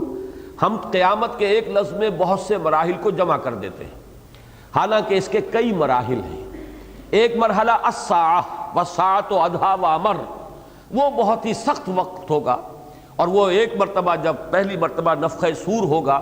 تو ایک زلزلہ آئے گا، بھونچال آئے گا، اس میں کچھ ہلچل پیدا ہوگی اس کائنات میں، پوری کائنات میں، یا کم سے کم یوں سمجھیے کہ یہ جو ایک نظام شمسی ہے ہمارا، جس کا کہ یہ ایک سیارہ ہے، یہ ہماری زمین بھی اسی کے گرد گھومنے والا، یہاں کوئی زلزلہ ایسا آئے گا شدید، اس لیے کہ جو فرمایا گیا سورہ قیامہ میں وَجُمِعَ الشَّمْسُ وَالْقَمَرُ، سورج اور چاند یکجا ہو جائیں گے، گویا کہ چاند جو ہے اس کو سورج کھینچ لے گا اور وہ سورج کے اندر دھنس جائے گا۔ تو اس پورے نظام شمسی کے اندر کوئی بڑا زلزلہ آئے گا اور زمین بھی کانپے گی۔ اس کا سورہ مزمل میں بھی یہ آیت جو ہے وہ آپ کو یاد ہوگی، یوم ترجف الارض والجبال وکانت الجبال کثیبا مہیلا۔ وہاں پر واضح کر دیا گیا کہ کانپنے والی کون ہے، زمین اور پہاڑ۔ یوم ترجف الارض والجبال وکانت الجبال کثیبا مہیلا، جس دن کے کانپے گی زمین اور پہاڑ، اور پہاڑ ایسے ہو جائیں گے جیسے ریت، پھسلواں ریت۔ وہ تو اس سے پہلے بھی وَإِذَا الْجِبَالُ سُيِّرَتْ آ چکا ہے، تو اسی اعتبار سے مختلف جو کیفیات ہیں بیان کی گئی ہیں، لیکن یہ کہ اس زلزلے کا نتیجہ یہ نکلے گا کہ پہاڑ ریزہ ریزہ ہو جائیں گے، ریت کی شکل بن جائیں گے، اور وہ چٹیل میدان کی طریقے سے نظر آئیں گے۔ کہیں سراب کا لفظ آیا ہے، کہیں سیرت آیا ہے، کہیں اہن المنفوش آیا ہے، مختلف الفاظ سے تعبیر کیا گیا۔ تو یہاں زمین کا وہ زلزلہ یوم ترجف الراجفہ، جس دن کے کانپے گی کانپنے والی، تتبعها الرادفہ، اس کے پیچھے آئے گی۔ رادفہ ردیف سے بنا ہے، ردفہ، ردیف اسے کہتے ہیں جو کسی شے کے ساتھ لگا ہوا ہو، جیسے کہ گھوڑے کی اوپر اگر کوئی شخص بیٹھا ہے، اس کے ساتھ ہی اس کے پیچھے کوئی اور بیٹھا ہوا ہے تو اس کا ردیف شمار ہوگا۔ اور یہ ہماری شاعری کے اندر ردیف ہے کہ اشعار ختم ہوتے ہیں جن الفاظ پر جن کے اندر کے ایک آہنگ پیدا ہوتا ہے، اس کو ردیف کہتے ہیں۔ تو رادفہ پیچھے لگی ہوئی، اس سے مراد ہے وہ نفخہ ثانیہ، جس کا نقشہ جو ہے سورہ زمر میں کھینچا گیا ہے کہ وہ نفخ فیہ اخری فاذا ھم قیام ینظرون، جب دوبارہ پھونک ماری جائے گی تو پھر وہ اچانک کھڑے ہوں گے میدان کے اندر اور وہ قیامت ہو جائے گی۔ تو وہ گویا کہ بعث بعد الموت کا مرحلہ ہے۔ ایک ہے الساعہ، ایک ہے یوم القیامہ، جس دن کے انسان کھڑے ہو جائیں گے، یوم یقوم الناس لرب العالمین۔ یہاں مراد ہے وہ الساعہ، یوم ترجف الراجفہ تتبعها الرادفہ قلوب یومئذ واجفہ، بہت سے دل ہوں گے اس دن لرزاں و ترساں، ان کے اندر خوف ہوگا اور وہ کانپ رہے ہوں گے۔ ابصارها خاشعہ، اب یہاں پر ابصارها، ہا کی ضمیر یہ تو قلوب کی طرف جا رہی ہے، لیکن یہ مجازن ان دلوں کی آنکھیں، یعنی جو دل والے ہیں ان کی آنکھیں، خاشعہ، خشع کے معنی ہے کسی شے کا جھکے ہوئے ہونا، گڑی ہوئی ہوں گی زمین میں خجالت سے، خوف سے، یہ اس کی کیفیت۔ یقولون انا لمردودون فی الحافرہ، اب یہاں پر جو یقولون ہے یہ اس وقت کا قول نہیں ہے، بلکہ اس وقت جو رد و قضا حضور کے ساتھ ہو رہی تھی، جو استہزاء کرتے تھے، مذاق اڑاتے تھے، کیا خبر دے رہے ہو محمد صلی اللہ علیہ وسلم، کیا دوبارہ ہمیں اٹھا لیا جائے گا؟ یقولون انا لمردودون فی الحافرہ، یہ کہتے ہیں کہ کیا ہمیں دوبارہ لوٹا دیا جائے گا اپنے قدموں کے بل، اپنے نقش پا کے حوالے سے۔ حافرہ کے لفظ کو یہاں سمجھ لیجئے، حفر اور حفرہ کہتے ہیں کسی گڑھے کو۔ جب گھوڑا یا اونٹ چلتا ہے تو اس کے جو پاؤں کے نشان جو ہے زمین میں گڑتے چلے جاتے ہیں، پھر اگر انہی کو نقش پا کو دیکھ کر کوئی لوٹے گا تو اسے کہتے ہیں کہ یہ اپنے ان نشان نقوش پا کے حوالے سے لوٹ رہا ہے۔ تو لوٹنے کے لیے اب یہ لفظ محاورہ بن گیا۔ اَإِنَّا لَمَرْدُودُونَ فِي الْحَافِرَةِ، کیا ہم لوٹا دیے جائیں گے پھر اپنی اسی سابق کیفیت میں؟ پھر ہم زندہ کر دیے جائیں گے؟ پھر یہ ساری کیفیات جو ہیں یہ جوں کی توں دوبارہ پیدا ہو جائیں گی؟ اَإِذَا كُنَّا عِظَامًا نَخِرَةً، ذرا ہوش کے ناخن لوگ کیا کہہ رہے ہو؟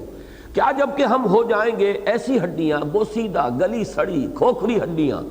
جب یہ کیفیت ہو جائے گی پھر بھی ہم اٹھا لیے جائیں گے؟ یعنی گویا کہ یہ استبعاد فوق الاستبعاد، تعجب اور اس پر مزید تعجب کہ کیا کہہ رہے ہو؟ یہ گویا کہ وہی بات ہے عما یتساءلون عن النبأ العظیم الذی ہم فیہ مختلفون کلا سیعلمون ثم کلا سیعلمون۔ جب وہ وقت آئے گا تو تمہیں سمجھ آ جائے گی، جان لوگے اس وقت۔ اس وقت تم استہزاء کر رہے ہو، تمسخر کر رہے ہو، مذاق اڑا رہے ہو، لیکن یہ کہ وہ وقت آ کر رہے گا۔ تو فرمایا کہ وہ کہتے ہیں یقولون ائنا لمردودون فی الحافرہ اذا کنا عظاما نخرہ قالوا تلک اذا کرۃ خاسرہ۔ وہ کہتے ہیں کہ یہ تو پھر ہوگا لوٹایا جانا بہت خسران والا، گھاٹے والا، یہ بڑے گھاٹے کا سودا ہوگا۔ یہ اصل میں اس کو سمجھیے کہ انداز ان کا کیا تھا، بظاہر ایک سنجیدگی سی اپنے اوپر طاری کر کے وہ یہ کہتے تھے کہ اگر واقعی ایسا ہو گیا تو پھر تو واقعی پر بڑی مصیبت آ جائے گی، کیونکہ ہم نے تو اس دوسری زندگی کے لیے کوئی سامان کیا نہیں۔ وہ آپس میں بیٹھ کر بھی گفتگو کرتے تھے کہ جو کچھ محمد کہہ رہے ہیں اگر یہ سچ نکلا تو پھر تو واقعہ یہ ہے کہ ہمارے لیے بڑی تباہی ہے۔ اس میں استہزاء کا انداز بھی ہوتا تھا، آپس میں کبھی بیٹھ کر سنجیدگی سے بھی سوچتے ہوں گے، اور حضور صلی اللہ علیہ وسلم کے سامنے اگر تذکرہ کرتے ہوں گے تو استہزاءً۔ یہ اصل میں چونکہ ایک صاحب سے واقف ہوں، وہ ملنگ قسم کے جو صوفی ہوتے ہیں، شریعت وغیرہ سے آزاد، بس وہ اپنے خیال میں خاص قسم کا ملنگی کا انداز۔ کرشن نگر میں ایک صاحب ہوتے تھے، تو ایک مجلس میں گفتگو ہو رہی تھی تو انہوں نے یہی الفاظ کہے کہ جو کچھ یہ مولوی لوگ کہتے ہیں اگر تو یہ ہو گیا پھر بڑی شامت آئے گی، پھر تو بڑی مصیبت آئے گی۔ مطلب یہ کہ یہ جو کچھ قرآن مجید میں کہا جا رہا ہے، ایک یہ خیال ہے آپ کے ہاں اچھے بھلے پڑھے لکھے لوگوں کا بھی خیال ہے۔ اسی ماڈل ٹاؤن میں ایک صاحب سے گفتگو ہوئی تھی اور عجیب مجھے اب تک یاد ہے ان کا انداز،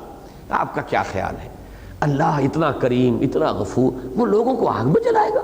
اجی نہیں، یہ نہیں ہو سکتا۔ یہ تو ایسے ہی ہے جیسے کہ ڈرا دیا جاتا ہے، بچوں کو ڈرایا جاتا ہے بھوت سے یا کسی اور شے سے، یہ وہ صرف یہ کہ ان کو سمجھانے کے لیے، یہ کوئی ہونے والی بات نہیں ہے۔ اللہ کریم، اللہ خالق ہے انسانوں کا، اللہ تو ودود ہے، اللہ غفور ہے، اللہ تو بہت ہی رؤوف ہے، ایسی ہستی سے کیسے توقع ہو سکتی ہے؟ یہ تو صرف یہ کہ ڈرا دیا گیا ہے۔ تو اس قسم کی باتیں جو ہیں چاہے وہ شاعرانہ انداز میں کی جاتی ہوں، چاہے وہ ملنگوں کا انداز ہے، تو وہی ہے در حقیقت جو یہاں کہا جائے قالوا تلک اذا کرۃ خاسرہ۔ یہ تو انہونی بات ہے، لیکن بھائی اگر ہو گئی تو پھر واقعتاً بڑی تباہی ہے، پھر تو بڑا ہمارے لیے گھاٹے کا سودا ہو جائے گا۔ فإنما ہی زجرۃ واحدہ، فرمایا پھر وہ تو بس ہے ایک ہی ڈانٹ۔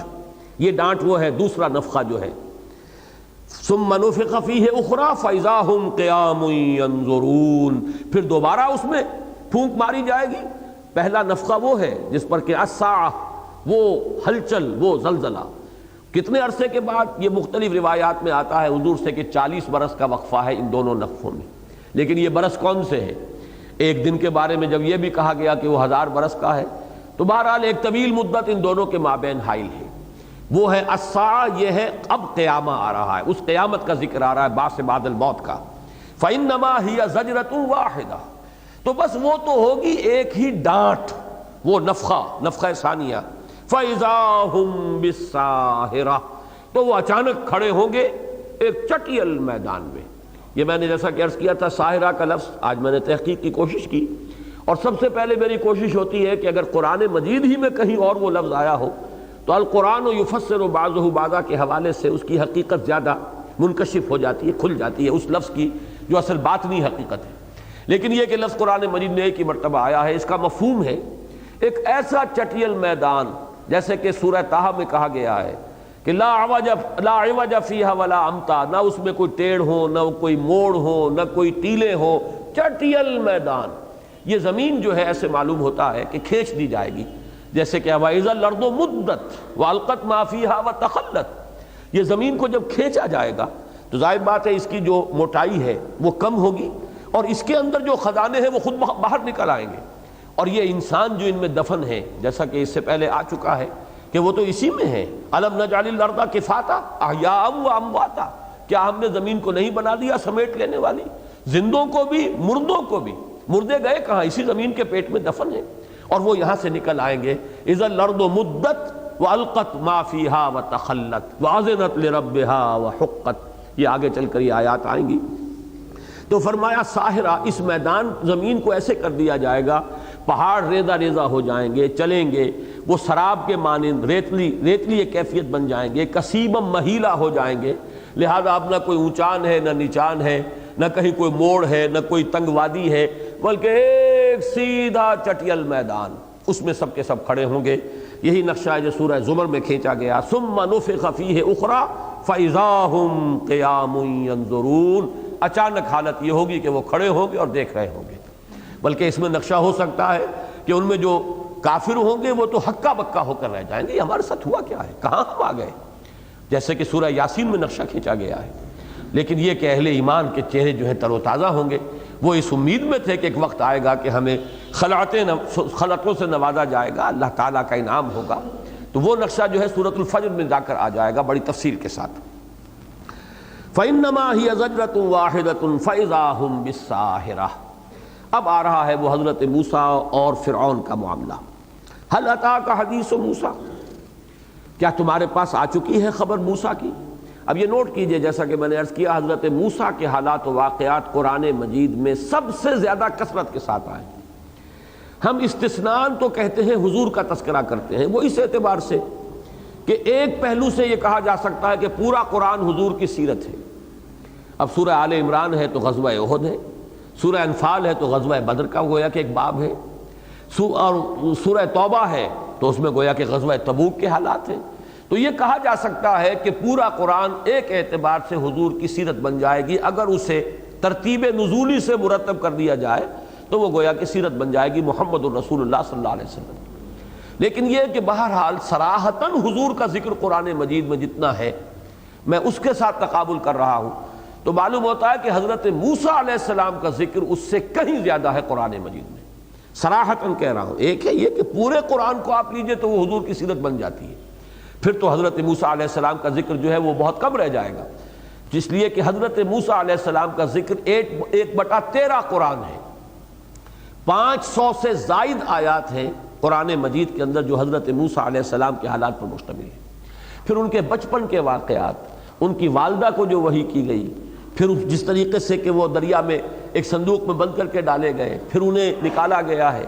پھر انہوں نے بچپن کے اندر جس طرح پرورش پائی ہے، یہ سارے حالات.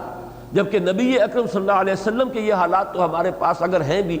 تو وہ روایات ہمارے پاس ہیں، اور وہ روایات بھی ان میں سے اکثر و بیشتر جو ہیں وہ مستند اس معنی میں نہیں ہے کہ ان پر پورا اعتماد کیا جا سکے روایت کے اعتبار سے.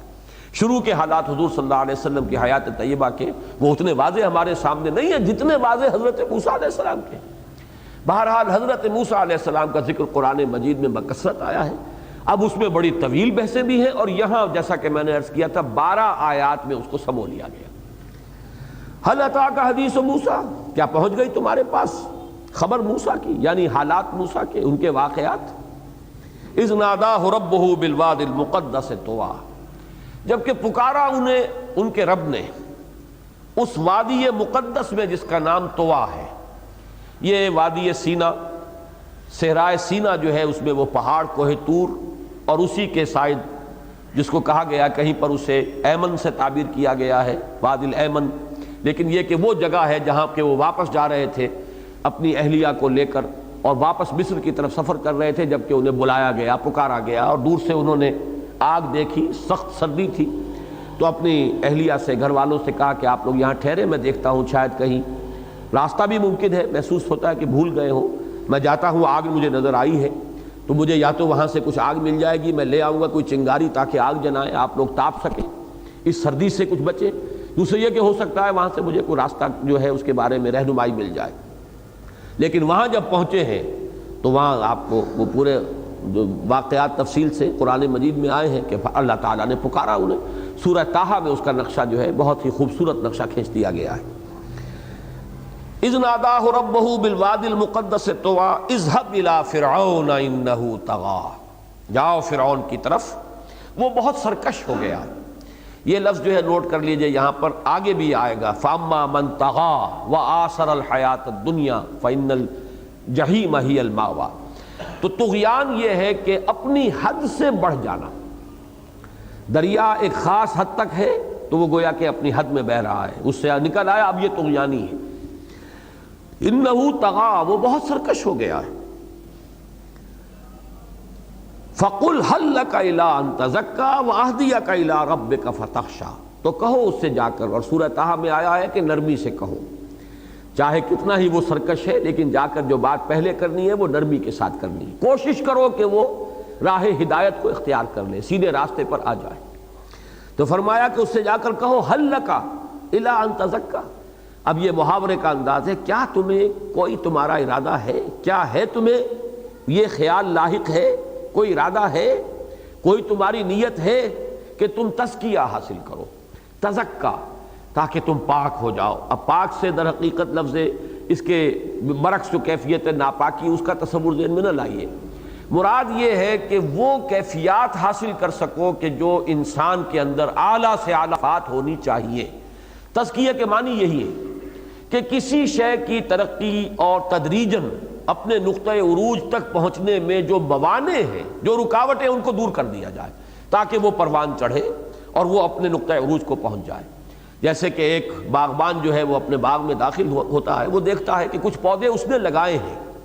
وہ پودے جو پھل والے ہوں یا پھول والے ہوں، وہ چاہتا ہے کہ پروان چڑھے، یہ پودا ذرا بڑا ہوگا، جوان ہوگا، اس میں پھل لگے گا، یا یہ پودا جو ہے یہ پھول دے گا۔ لیکن وہ دیکھتا ہے کہ کچھ جھاڑ جھکاڑ بھی ادھر ادھر اگ آیا ہے، جو زمین سے جو اس کی قوت نمو ہے وہ کھینچ رہا ہے، ہوا سے بھی آکسیجن جو ہے وہ جذب کر رہا ہے،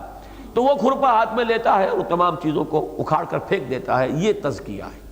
تو تزکیہ یہ ہے کہ انسان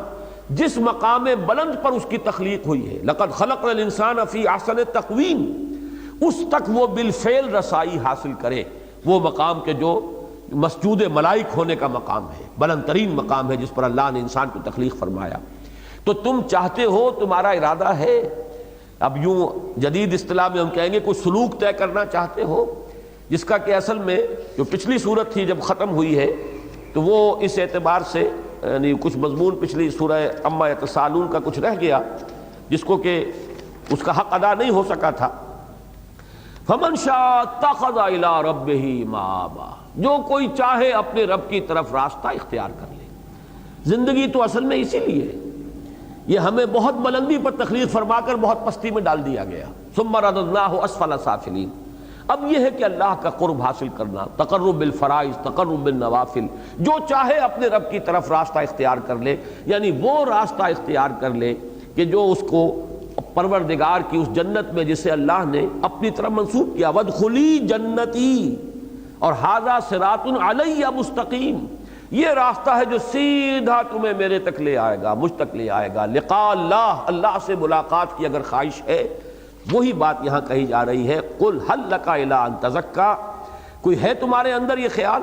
کہ تم تزکیہ حاصل کرو، پروان چڑھو، ان صفات اعلیٰ کو حاصل کرو کہ جو اللہ چاہتا ہے کہ تمہارے اندر پیدا ہو۔ وَأَهْدِيَكَ إِلَىٰ رَبِّكَ فَتَخْشَىٰ، اور یہ کہ میں تمہاری رہنمائی کروں تمہارے رب کی طرف۔ مراد کیا ہے؟ رب کی معرفت، رب کی صفات، رب کے اسماء، رب کی شانیں، ان سے متعارف کراؤں۔ اجمالی طور پر اللہ کو مان لینا یہ تو بہت آسان ہے، لیکن جیسے جیسے اللہ کی معرفت میں انسان آگے بڑھتا ہے اتنا ہی اس میں خشوع پیدا ہوگا، اتنا ہی تذلل پیدا ہوگا، اتنا ہی اس پر توکل پیدا ہوگا، اور باقی تمام اسباب پر سے توکل ہٹتا چلا جائے گا، یہ اس کی رضا کے ساتھ راضی رہنے کی کیفیت پیدا ہوگی۔ تو ہمارے ہاں عام طور پر جو ہے وہ ایک لفظی ایمان بس مان لیا، اللہ کو آمنت باللہ کما ہوا باسمائہ و صفاتہ، ٹھیک ہے، ایمان کی شرط تو پوری ہو گئی، مسلمان کہلانے کا ایک شخص مستحق ہو گیا، لیکن فیصلہ کن چیز جو ہے وہ تو معرفت ہے۔ کتنا کچھ پہچانا ہے آپ نے رب کو، کتنی کچھ عظمت کا اندازہ ہوا ہے، کتنی اس کی قدرت کے بارے میں انکشاف ہوا ہے آپ کے ذہن پر، اس کے علیم بکل شیء، بکل شیء علیم ہونے کا کتنا کچھ تاثر ہے کہ جو قلب پر قائم ہوا، اس کو ہے جس کو ہم اجمالاً کہتے ہیں معرفت رب۔ وَأَهْدِيَكَ إِلَىٰ رَبِّكَ، اور تمہاری رہنمائی کروں تمہارے رب کی طرف، یعنی اس کی معرفت کے حصول میں میں تمہاری مدد کروں۔ کہ تمہارے قلب پر اللہ کی عظمت کا حقیقی نقش قائم ہو جائے۔ اب اسی کے حوالے سے دیکھیے فتخشا، یہاں پر لفظ جو آ رہا ہے تاکہ تمہارے اندر خشیت پیدا ہو، جتنی معرفت ہوگی اتنی خشیت ہوگی۔ بلکہ مجھے وہ شعر یاد آ رہا ہے کہ عرش کی یہ بلندیاں فرش کی پستیوں سے ہیں، ان کا غرور دیکھ کر ہو گئے خاکسار ہم۔ اس کو ذرا دوسرے معنی میں شعر کو لیجئے، جتنا کسی شے کی عظمت کا خیال ہوگا اتنے ہی آپ کے اندر عجز اور تذلل کی کیفیت پیدا ہوگی۔ اگر اس کی عظمت اس درجے منکشف ہی نہیں ہوئی تو آپ کے اندر بھی جتنی تذلل کی کیفیت ہونی چاہیے پیدا نہیں ہوگی۔ تو معرفت کے حوالے ہی سے در حقیقت ہے کہ اسی نسبت سے انسان کے اندر خشیت، خشوع، خضوع، تذلل، عاجزی، یہ کیفیات پیدا ہوتی ہیں، اور یہ ہے اصل مطلوب کے بندے کے اندر۔ اسی لیے میں نے لفظ سلوک استعمال کیا تھا۔ حل لک الی ان تزکا، تم چاہتے ہو، کوئی ارادہ ہے، کوئی نیت ہے۔ یہ چیزیں انسان کے اندر دبی ہوئی رہتی ہیں۔ برے سے برے انسان کے اندر بھی جب ہم یہ مانتے ہیں کہ ضمیر نامی ایک شے ہے، اس کا نفس امارہ بھی ہے اور اس کا نفس لوامہ بھی ہے، وہ بھی ہے جو ملامت کرتا رہتا ہے، یہ تم کیا کر رہے ہو، یہ غلط کر رہے ہو، یہ تم صحیح راستے پر نہیں ہو، تمہیں سیدھے راستے پر چلنا چاہیے۔ لیکن یہ کہ انسان کے اندر سے وہ ارادہ قوی ہو جائے اتنا کہ پھر وہ غلط چیزوں کو چھوڑ کر صحیح راستے کو اختیار کرنے پر عملاً آمادہ ہو جائے، یہ ہے در حقیقت فیصلہ کن چیز۔ ورنہ برے سے برے آدمی کو بھی اس کا ضمیر جو ہے ملامت کرتا ہے، اور برے سے برے آدمی کے اندر کبھی نہ کبھی تو خواہش پیدا ہوتی ہے کہ میں بھی درست ہو جاؤں، سنور جاؤں، اعلیٰ صفات، اعلیٰ مقامات اپنے رب کے ہاں اپنا کوئی مقام اور مرتبہ میں بنا لوں، کوئی ٹھکانہ بنا لوں۔ من شاء اتخذ الی ربہ مآبا، کوئی ٹھکانہ میرا اپنے رب کے پاس بن جائے، یہ خواہش تو ہوتی ہے۔ لیکن اصل میں فیصلہ کن چیز ہے ارادہ، اس ارادے کی طرف اشارہ کیا جا رہا ہے۔ اور سلوک میں آپ کو معلوم ہے پہلی شے ارادہ ہوتی ہے۔ کسی کا مرید ہو جانا، یہ اس کا تصور ہمارے ہاں ذہنوں میں کچھ اور ہے۔ مرید کے لفظی معنی ارادہ کرنا۔ جس شخص کے اندر ارادہ پیدا ہو گیا ہے کہ مجھے ابھرنا ہے، اٹھنا ہے، یہ اپنے مادی وجود سے ذرا بلند تر زندگی بسر کرنی ہے، یہ دنیا اور جو بھی تعلقات دنیا، علائق دنیاوی ہیں، دنیا میں رہوں گا لیکن دنیا سے بالا تر ہو کر رہوں گا، بازار سے گزرا ہوں، خریدار نہیں ہوں۔ یہ اگر کیفیت پیدا ہو جائے تو پھر وہ کسی کی طرف رجوع کرتا ہے، کوئی اللہ کا بندہ جو پہلے اس راستے پر کچھ منزلیں طے کر چکا ہو، اس کا قرب ہو، اس کے ذریعے سے انسان جو ہے اپنی قوت ارادی کو تقویت پہنچاتا ہے۔ بہرحال وہ میرا اس وقت کا موضوع نہیں ہے، لیکن یہ آیات بڑی اہم ہے کہ فرعون جیسے شخص کو بھی پہلی بات یہ کہی گئی، فَقُلْ هَلْ لَكَ إِلَىٰ أَن تَزَكَّىٰ، کوئی ہے ارادہ، یعنی اگر کوئی دبی ہوئی چنگاری ہے تو وہ بھڑک اٹھے، هَلْ لَكَ إِلَىٰ أَن تَزَكَّىٰ وَأَهْدِيَكَ إِلَىٰ رَبِّكَ فَتَخْشَىٰ، اور میں تمہاری رہنمائی کروں،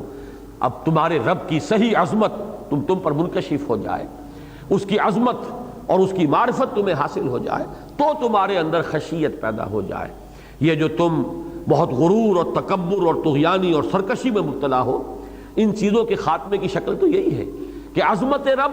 اور معرفت رب کا کوئی حصہ اگر مل جائے تو خود بخود انسان میں عجز اور تذلل اور اللہ کے سامنے جھکنے کی کیفیت پیدا ہو جائے گی۔ فَأَرَاهُ الْآيَةَ الْكُبْرَىٰ، اب یہ وہ تفاصیل ہیں جو مختلف جگہوں پر قرآن مجید میں موجود ہیں، جو یہی وہ لفظ ہے جو آ چکا ہے فَعَصَىٰ فِرْعَوْنُ الرَّسُولَ فَأَخَذْنَاهُ أَخْذًا وَبِيلًا، سورہ مزمل میں نافرمانی کی۔ ثُمَّ أَدْبَرَ يَسْعَىٰ، پھر اس نے پیٹھ موڑی اور وہ بھاگا دوڑا، اس نے محنت کی۔ سعی کے لفظی ترجمہ ہے بھاگنا، بھاگ دوڑ جسے ہم کہتے ہیں محاورتاً۔ اس میں اشارہ کیا جا رہا ہے وہ جب مشورہ دیا گیا کہ یہ جادوگر ہیں تو ان کا مقابلہ کرنے کے لیے ان سے بڑے جادوگر جو ہیں ان کو جمع کرنا ہوگا، مختلف بستیوں میں، شہروں میں بھیج دیے گئے لوگ کہ ماہر سے ماہر جادوگر جو ہیں ان سب کو جمع کر لیا جائے، اور ایک وقت بھی مقرر ہو گیا یوم الزینہ، یہ حضرت موسیٰ علیہ السلام کی اپنی تجویز پر کہ ان کا کوئی عید کا دن، کوئی ان کا جشن کا دن ہوتا تھا جبکہ پوری قوم کہیں باہر جمع ہوتی تھی، تاکہ یہ جو بھی مقابلہ ہے حق و باطل کا وہ سب کے سامنے آ جائے، اور اللہ تعالیٰ ہو سکتا ہے کہ اس کے ذریعے بڑی تعداد میں لوگوں کو حق کو قبول کرنے کی توفیق دے دے۔ فَأَرَاهُ الْآيَةَ الْكُبْرَىٰ فَكَذَّبَ وَعَصَىٰ ثُمَّ أَدْبَرَ يَسْعَىٰ فَحَشَرَ، پھر اس نے جمع کیا، اس نے تمام جادوگروں کو جمع کیا۔ اب جمع کرنے کا لفظ یہاں پر دیکھیے بہت ہی معنی دے رہا ہے، تمام لوگوں کو بھی جمع کیا۔ أَن يُحْشَرَ النَّاسُ ضُحًى، یہ حضرت موسیٰ علیہ السلام کے الفاظ ہیں سورہ طٰہٰ میں، سب لوگوں کو جمع کر لیا جائے یوم الزینہ، صبح کے وقت جو ہے، جیسے صبح کا ابتدائی وقت ہوتا ہے، دھوپ نکل گئی ہے، روشنی ہو گئی ہے، زیادہ تمازت بھی نہ ہو، اس وقت سب کو جمع کر لو۔ پورا شہر جو ہے وہ ٹھٹ کے ٹھٹ جمع ہے۔ پھر یہ کہ حشر میں وہ بھی ہے کہ اس نے تمام جو ہے جادوگر جمع کیے ہیں مختلف بستیوں سے، فی المدائن حاشرین، اس نے جو ہے وہ لوگوں کو بھیجا ہے کہ جمع کر کے بلا کر لائیں۔ تو حشر میں تمام معنی آ گئے۔ فنادا، پھر اس نے پکار کر کہا، فقال انا ربکم الاعلی، میں ہوں تمہارا رب، سب سے بڑا، سب سے بلند، سب سے برتر، سب سے اعلیٰ۔ یہ ٹکڑا بہت اہم ہے اصل میں۔ عوام کے نزدیک تو اس کا مفہوم یہ ہے، بلکہ بعض مفسرین نے بھی یہ لیا ہے مفہوم، کہ اس نے اصل میں جو دعویٰ کیا تھا کہ میں تمہارا رب ہوں، وہ اس معنی میں کہ ان کے ہاں بھی معبود تھے، بہت سے معبود تھے کہ جن کو وہ پوجتے تھے، لیکن یہ کہ اس نے اپنے معبود ہونے کا دعویٰ کیا ہے کہ ان تمام معبودوں میں سب سے بڑا معبود میں ہوں۔ حقیقت جو ہے اس کی وہ یوں سمجھیے کہ جیسا کہ وہ اقسام شرک کی پوری تفصیل میں نے بیان کر چکا ہوں مختلف کیسٹس میں، ایک سیاسی شرک بھی ہے۔ سیاسی شرک یہ ہے کہ مقتدر اعلیٰ، مختار مطلق، ساورن، سروری، اختیار، حاکمیت، اس کا مالک میں ہوں۔ اصل میں لفظ رب جو ہے یہ کچھ دو الفاظ ایسے ہیں کہ جن میں کچھ مغالطہ بہت عام طور پر لوگوں کو ہو جاتا ہے۔ رب، را با با، اور ایک ہے وہ لفظ جس سے تربیت بنا ہے، ربیانی صغیرہ، اس کا مادہ را با اور یا واو ہے، اس میں اس کا مفہوم پروان چڑھانا، پرورش کرنا، اوپر اٹھانا، کسی شے کو ترقی دینا، جبکہ اصل میں را با با رب کے معنی مالک، رب المال، مال والا، مال کا مالک، رب الدار، گھر والا، گھر والا، گھر کا مالک۔ تو رب اس معنی میں کہ مالک میں ہوں، سارا اختیار میرے ہاتھ میں ہے۔ یہی وہ بات ہے کہ جو سورہ زخرف میں آ چکی ہے آیت نمبر 51 میں، کہ اس نے جو الفاظ کہے تھے وہ یہ تھے کہ یا قوم الیس لی ملک مصر وہذہ الانہار تجری من تحتی، سورہ زخرف آیت 51۔ لوگوں کیا میرے لیے نہیں ہے مصر کی بادشاہی؟ کیا میں بادشاہ نہیں ہوں؟ کیا اختیار مطلق میرا نہیں ہے؟ حاکمیت میری نہیں ہے؟ اور یہ نہریں میرے نیچے بہہ رہی ہیں۔ میرے نیچے کا مطلب یہ نہیں ہے کہ کوئی اسی کے نیچے وہ نہریں بہہ رہی تھی، یعنی میرے زیر انتظام، میرے زیر اختیار۔ نیل سے پانی لینا اور اس میں سے نکال کر، جیسے کہ آج کل بھی آپ دیکھتے ہیں پہاڑی علاقوں کے اندر اس طرح کی نہریں تو نہیں ہوتی، لیکن لوگ جو ہے وہ نکال لیتے ہیں، ذرا بلندی کے اوپر سے پانی لے گئے اور اس کے ذریعے سے جو ہے وہ اپنی زمینوں کو سیراب کر رہے ہیں۔ تو نیل سے پانی لینے کا اختیار میرے پاس ہے کہ جس کو چاہوں دوں، جس کو چاہوں مت دوں۔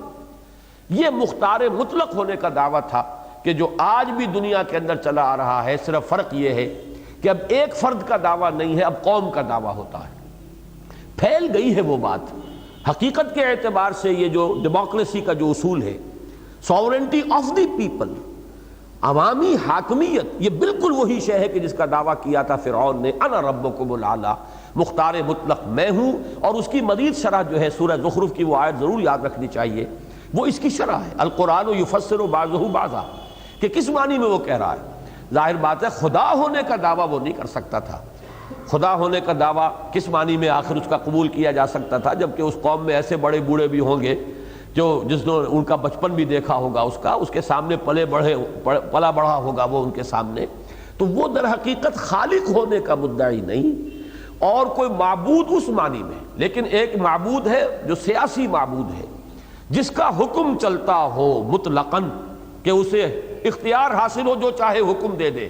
وہ اختیار صرف اللہ کا ہے، اس کے سوا جو بھی اس کا مدعی بن کر کھڑا ہوگا وہ گویا کہ انا ربکم الاعلی کا دعویٰ کر رہا ہے، چاہے یہ الفاظ اس نے زبان سے ادا نہ کیے۔ یہ سروری زیبا فقط اس ذات بے ہمتا کو ہے، حکمراں ہے ایک وہی، باقی متانے آدری، ان الحکم الا للہ۔ تو یہ دعویٰ اس کا اس معنی میں ہے۔ فقال انا ربکم الاعلی، میں تمہارا مالک ہوں، مختار ہوں، میں جو چاہوں کروں، جسے چاہوں خزانہ بخش دوں، جس کا چاہوں جو ہے اس کے بال بچوں کو کولوں میں پلوا دوں، میرا اختیار ہے۔ جیسے نمرود نے حضرت ابراہیم علیہ السلام سے مجادلہ کرتے ہوئے کہا تھا انا احیی و امیت، مجھے اختیار حاصل ہے۔ انہوں نے جیل سے دو آدمیوں کو بلوایا، دونوں کنڈیمڈ تھے، جنہیں کہ سزا ہو چکی تھی، سزائے موت۔ ایک کی گردن اسی وقت دربار میں اڑا دی اور ایک کو کہا میں تمہیں معاف کرتا ہوں، جاؤ دیکھو انا احیی و امیت، مجھے اختیار حاصل ہے، میں نے اس کو زندہ رکھا ہے، اس کو مار دیا ہے۔ بالکل یہی ہے در حقیقت ملوکیت مطلقہ جو ہے، جس میں کہ ایک فرد واحد اختیارات کا مطلق مالک بن کر بیٹھتا ہے، یہ ہے اس کا دعویٰ۔ فقال انا ربکم الاعلی فاخذہ اللہ نکال الآخرۃ والأولی، تو پکڑا اسے اللہ نے۔ نکال کہتے ہیں ایسی سزا جو عبرت انگیز ہو، جس سے دوسروں کے کان کھڑے ہو جائیں، دوسروں کے ہوش ٹھکانے آ جائیں۔ ہم نے پکڑا اسے سزا سے، آخرت کی سزا وہ تو آنی ہے، اور اولا دنیا کے اندر بھی اپنے پورے لاؤ لشکر کے ساتھ جو غرق کیا اسے، یہ گویا کہ ایک بڑی ہی عبرت انگیز سزا ہے۔ ان فی ذلک لعبرۃ لمن یخشی، یقیناً اس میں عبرت ہے اس کے لیے کہ جس کے دل میں ذرا سی بھی خشیت ہے۔ یہ ذرا نوٹ کیجئے، خشیت ہوگی تو عبرت ہوگی، کچھ نہ کچھ انیشل سرمایہ درکار ہے جس سے کہ بات آگے بڑھے گی۔ بالکل بے پرواہ ہے آدمی، فکر ہی نہیں ہے، کوئی ادھر رجحان ہی نہیں ہے، تو بڑی سے بڑی عبرت انگیز بات اس کے سامنے آئے گی اور اسے عبرت نہیں ہوگی، حیوانوں کی طرح دیکھتا ہوا چلا جائے گا۔ یہ لفظ آیا ہے اس حدیث میں کہ میرے رب نے مجھے 9 باتوں کا حکم دیا ہے، ان میں بڑے پیارے الفاظ جو ہیں آخری وہ 3 یہ ہیں، وَأَن يَكُونَ صَمْتِي فِكْرًا وَنُطْقِي ذِكْرًا وَنَظَرِي عِبْرَةً، مجھے حکم ہوا ہے کہ میری خاموشی ہے تو غور و فکر پر مشتمل ہو، سوچتا رہوں، غور و فکر کروں کائنات کی تخلیق میں، یتفکرون فی خلق السماوات والارض، ونطقی ذکرہ، بات کروں تو اللہ کا ذکر، اللہ کے ذکر پر مشتمل ہو، اللہ کا تذکرہ ہو رہا ہو، لوگوں کو اللہ کی طرف بلایا جا رہا ہو، اللہ کی عظمت کا بیان ہو رہا ہو، اللہ کے کلام کو بیان کیا جا رہا ہو، ونطقی ذکرہ ونظری عبرہ، اور میری نظر جو ہے وہ عبرت کی نگاہ ہو، جس کو دیکھوں اس سے کچھ نہ کچھ سبق حاصل کروں، کوئی واقعہ نگاہوں کے سامنے آئے فوراً اس سے سبق حاصل کیا جائے۔ السعید من وعظ بغیرہ، اصل میں تو سعادت مند وہی ہے جو دوسرے کو دیکھ کر سبق حاصل کر لے، اپنے اوپر جب بیت جاتی ہے تب تو سب کو ہی ہوش آ جاتے ہیں، لیکن یہ کہ انسان اگر کہیں بھی کوئی واقعہ اس کی نگاہ سے گزرے اس سے عبرت حاصل کرے۔ یہ عبرت کے لفظ کو بھی سمجھ لیجئے، جیسے لفظ آیت ہے کسی شے کو دیکھنا، ذہن کسی اور طرف منتقل ہو جانا، وہ شے اس کی نشانی بن گئی۔ عبرہ جو ہے اسی سے لفظ عبور بنا ہے،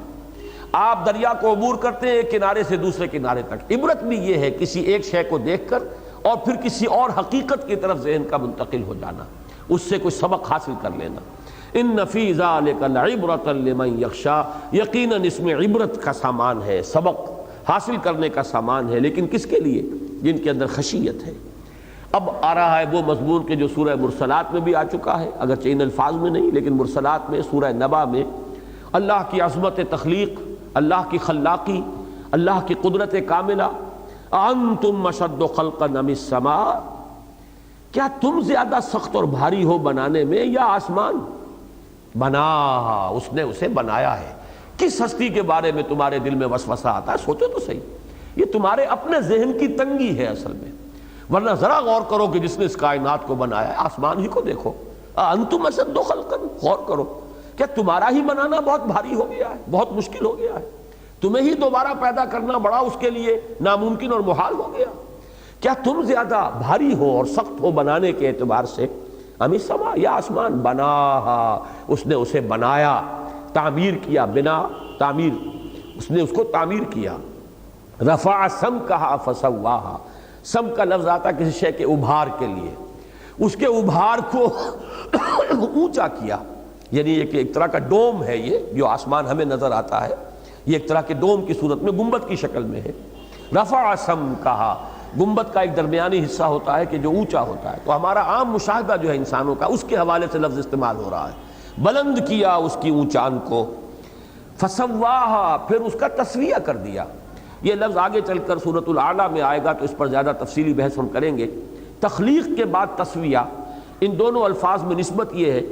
کہ ایک ہے کسی چیز کا سٹرکچر بنا دینا، جو بھی اس کا ایک سٹرکچر ہے وہ تیار ہو گیا، اب ہے اس میں نقش و نگار، اس میں فنیشنگ ٹچز دینا، اس میں خوبصورتی کی کیفیت جو ہے پیدا کرنا۔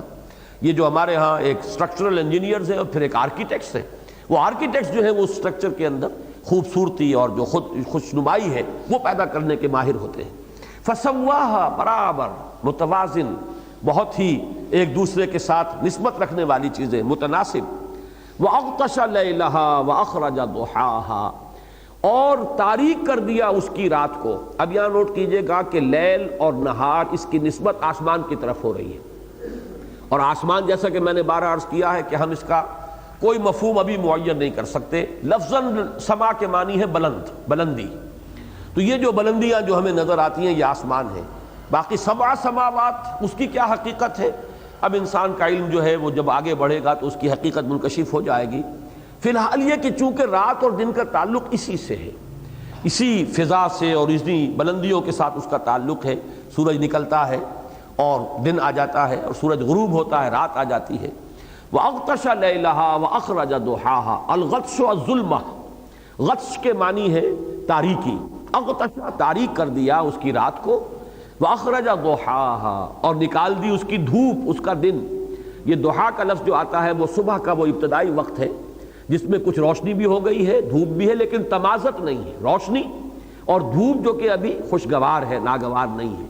وہی ہے کہ جو رات نکال لاتا ہے، رات کو تاریک کر دیتا ہے اور پھر نکالتا ہے دن کو۔ وَالْأَرْضَ بَعْدَ ذَلِكَ دَحَاهَا اور زمین بھی اس نے مزید برآں اس نے زمین کو پھیلا دیا۔ بعد ذالک کا لفظی ترجمہ ہوگا اس کے بعد۔ اس سے اندازہ یہ ہوتا ہے کہ شاید زمین کی تخلیق آسمان کے بعد ہوئی، جبکہ سورہ حامیم السجدہ میں جو تفصیل آئی ہے اس میں معلوم ہوتا ہے کہ زمین کی پہلے تخلیق ہوئی ہے، پھر آسمان کی طرف جو ہے اللہ تعالیٰ متوجہ ہوئے ہیں۔ اب اس کی اصل حقیقت کو فی الحال ہم نہیں سمجھ سکتے۔ اکثر لوگوں نے یہاں پہ بعد ذالک کی توجیہ یہ کی ہے کہ اس سے مراد ہے یعنی مزید برآں جو ہم کہتے ہیں، اور اس کی مثال دی گئی ہے کہ جیسے سورہ نون میں ہم نے پڑھا عتل بعد ذالک زنیم، ولید بن مغیرہ کے بارے میں فرمایا بڑا اکھڑ بھی ہے اور پھر بڑا بدنام بھی ہے، لیکن یہاں بعد ذالک سے مراد جو ہے وہ کوئی زمانی اعتبار سے تراخی نہیں ہے، بعد کے معنی بعد نہیں بلکہ مزید برآں، ایک سبس تو اس میں یہ خراب ہے، مزید برآں اس کے اندر یہ خرابی بھی ہے، لیکن وہ ایک ساتھ ہی موجود ہے وہ تمام اوصاف۔ تو فرمایا والارض بعد ذالک دحاہا، مزید برآں اس نے زمین کو پھیلا دیا جیسے کہ بچھونا پھیلا دیا جاتا ہے۔ یہ بھی نوٹ کیجئے سورۃ الشمس میں لفظ آئے گا تحاہا، اب تحاہا والارض وما تحاہا، وہاں یہاں آیا دحاہا، تو بہت قریب ہیں اس کے جو مادے ہیں، تحاہا دہاہا، بچھا دینا دونوں کا معنی ہے۔ اخرج منہا ماہا ومرعاہا، نکالا اس میں سے اس کے پانی کو بھی اور اس کے چارے کو بھی، اور چارے سے مراد صرف جانوروں کا کھانے والا چارہ نہیں ہے بلکہ جیسے کہ آگے آ رہا ہے متاعا لکم ولانعامکم، تمہارے لیے بھی اور تمہارے چوپایوں کے لیے، جانوروں کے لیے بھی۔ تو جو بھی کچھ اگ رہا ہے، ایک تو یہ کہ پانی بھی زمین سے نکل رہا ہے۔ اب یہ ایک تو حقیقت یہ ہے کہ کنویں میں سے پانی نکالا جاتا ہے، یا ٹیوب ویل کا پانی بھی زمین سے نکالا جا رہا ہے، یا ہینڈ پمپ کا پانی بھی زمین سے آ رہا ہے۔ اور ایک اس کی حقیقت یہ ہے کہ یہ جب پیدا ہوئی ہے زمین تو یہ آگ کا ایک انگارہ، اس کے بعد یہ ٹھنڈی ہوئی ہے، اس میں سے بخارات نکلے ہیں جس نے جا کر فضا کی شکل اختیار کی ہے، گیسز کی صورت اختیار کی ہے، اور اسی میں پھر وہ ان گیسز کے نتیجے میں پانی وجود میں آیا اور پھر وہ بارش کی شکل میں زمین پر برسا ہے، اور جو کچھ وہ بتاتے ہیں لکھوکا برس تک یہ بارش جاری رہی ہے، جس سے کہ پھر یہ سمندر جو ہے وجود میں آئے ہیں، اور زمین جو سکڑی تھی اس کی وجہ سے کہیں اونچان کہیں نیچان، تو جہاں نیچان اور نشیب کا معاملہ تھا وہاں سمندر بن گیا۔ معلوم ہوا کہ اسی زمین میں سے پانی نکلا ہوا ہے، یہ چاہے ہمیں نظر آتا ہے اوپر سے برستا ہوا بارش کی شکل میں، لیکن اصل میں پانی کا منبع جو ہے سرچشمہ وہ خود زمین ہے۔ اسی میں سے ٹھنڈا جب ہوا ہے یہ انگارہ تو جو بخارات نکلے ہیں اس نے فضا کی شکل اختیار کی ہے ان گیسز کی، اور انہی گیسز کے ذریعے سے پھر پانی وجود میں آیا ہے۔ تو فرمایا اخرج منہا ماءہا، نکالا اس میں سے اس کے پانی کو، ومرعاہا اور جو خوراک ہے، کھانے پینے کی چیزیں ہیں، جانوروں کے لیے چارہ ہے، تمہارے لیے مختلف جو ہے اناج ہیں، پھل ہیں، والجبال ارساہا اور پہاڑوں کو اس نے لنگروں کے مانند جما دیا ہے۔ یہ بھی میں نے بار عرض کیا ہے کہ اب یہ جیولوجی کا مضمون ہے کہ زمین کی گردش میں کوئی سٹیبلائزنگ ایفیکٹ ہے جو ان پہاڑوں کے ذریعے سے پیدا ہوتا ہے، اسی لیے قرآن مجید نے لنگروں سے تعبیر کرتا ہے، جیسے پہاڑ جیسے جو جہاز ہوتے ہیں ان کو لنگر جو ہے سمندر میں تھام لیتے ہیں، ایسے ہی گویا کہ انہوں نے تھاما ہوا ہے۔ اب وہ آیت آ گئی جو میں نے عرض کیا تھا کہ یہ اگلی صورت میں بھی سورہ عبس میں بھی بعین ہی انہی الفاظ کے ساتھ آئے گی، نمبر کا ایک کا فرق ہے، یہاں آیت نمبر 33 ہے، وہاں آیت نمبر 32 ہے، متاع لکم ولانعامکم، یہ متاع ہے، برتنے کی شے ہے، سامان ہے، ضرورت پوری کرنے کے لیے ہے، یہ پانی بھی اور مرعا بھی، دونوں چیزیں جو زمین سے ہم نے نکال دی ہیں۔ اب دیکھیے نوٹ کیجئے ہم خود اسی زمین سے نکلے ہیں، ہمارا یہ مادی وجود اسی زمین سے بنا ہے، منہا خلقناکم وفیہا نعیدکم ومنہا نخرجکم تارۃ اخری، حیات دنیاوی کا سارا دار و مدار پانی پر ہے، وہ بھی اسی زمین میں سے نکلا ہے، اور اسی طریقے سے غذا کا جتنا سامان ہے وہ اسی زمین سے نکل رہا، یہ کل زمین ہی ہے۔ الم نجعل الارض کفاتا احیاء و امواتا، وہ آیہ مبارکہ جو ہے گویا کہ بار بار بہت ہی اجاگر ہو کر سامنے آ رہی ہے۔ فَإِذَا جَاءَتِ الطَّامَّةُ الْكُبْرَى، جب آ جائے گی وہ شامت، وہ مصیبت، تامہ، یہ تا میم میم اور تے میم میم، تمہ پورا ہو جانا، اسی طریقے سے تمہ توئے سے، یہ بھی ایسی شے جو ہر شے پر چھا جائے، مستولی ہو جائے، چھا جائے، غالب ہو جائے۔ تو تامۃ الکبریٰ وہ مصیبت جو چھا جانے والی ہے، کسی کے لیے کوئی جائے پناہ نہیں ہوگی کہ اس سے بچ کر جا سکے۔ فَإِذَا جَاءَتِ الطَّامَّةُ الْكُبْرَى، یہ بالکل وہی جو میں شروع میں عرض کر چکا ہوں، جیسے سورہ حج کے شروع میں ہے إِنَّ زَلْزَلَةَ السَّاعَةِ شَيْءٌ عَظِيمٌ يَوْمَ تَرَوْنَهَا تَذْهَلُ كُلُّ مُرْضِعَةٍ عَمَّا أَرْضَعَتْ۔ اب وہ تمام مضمون ذہن میں رکھیے، اس کے لیے یہاں لفظ آیا ہے طامہ، اور تا میم میم،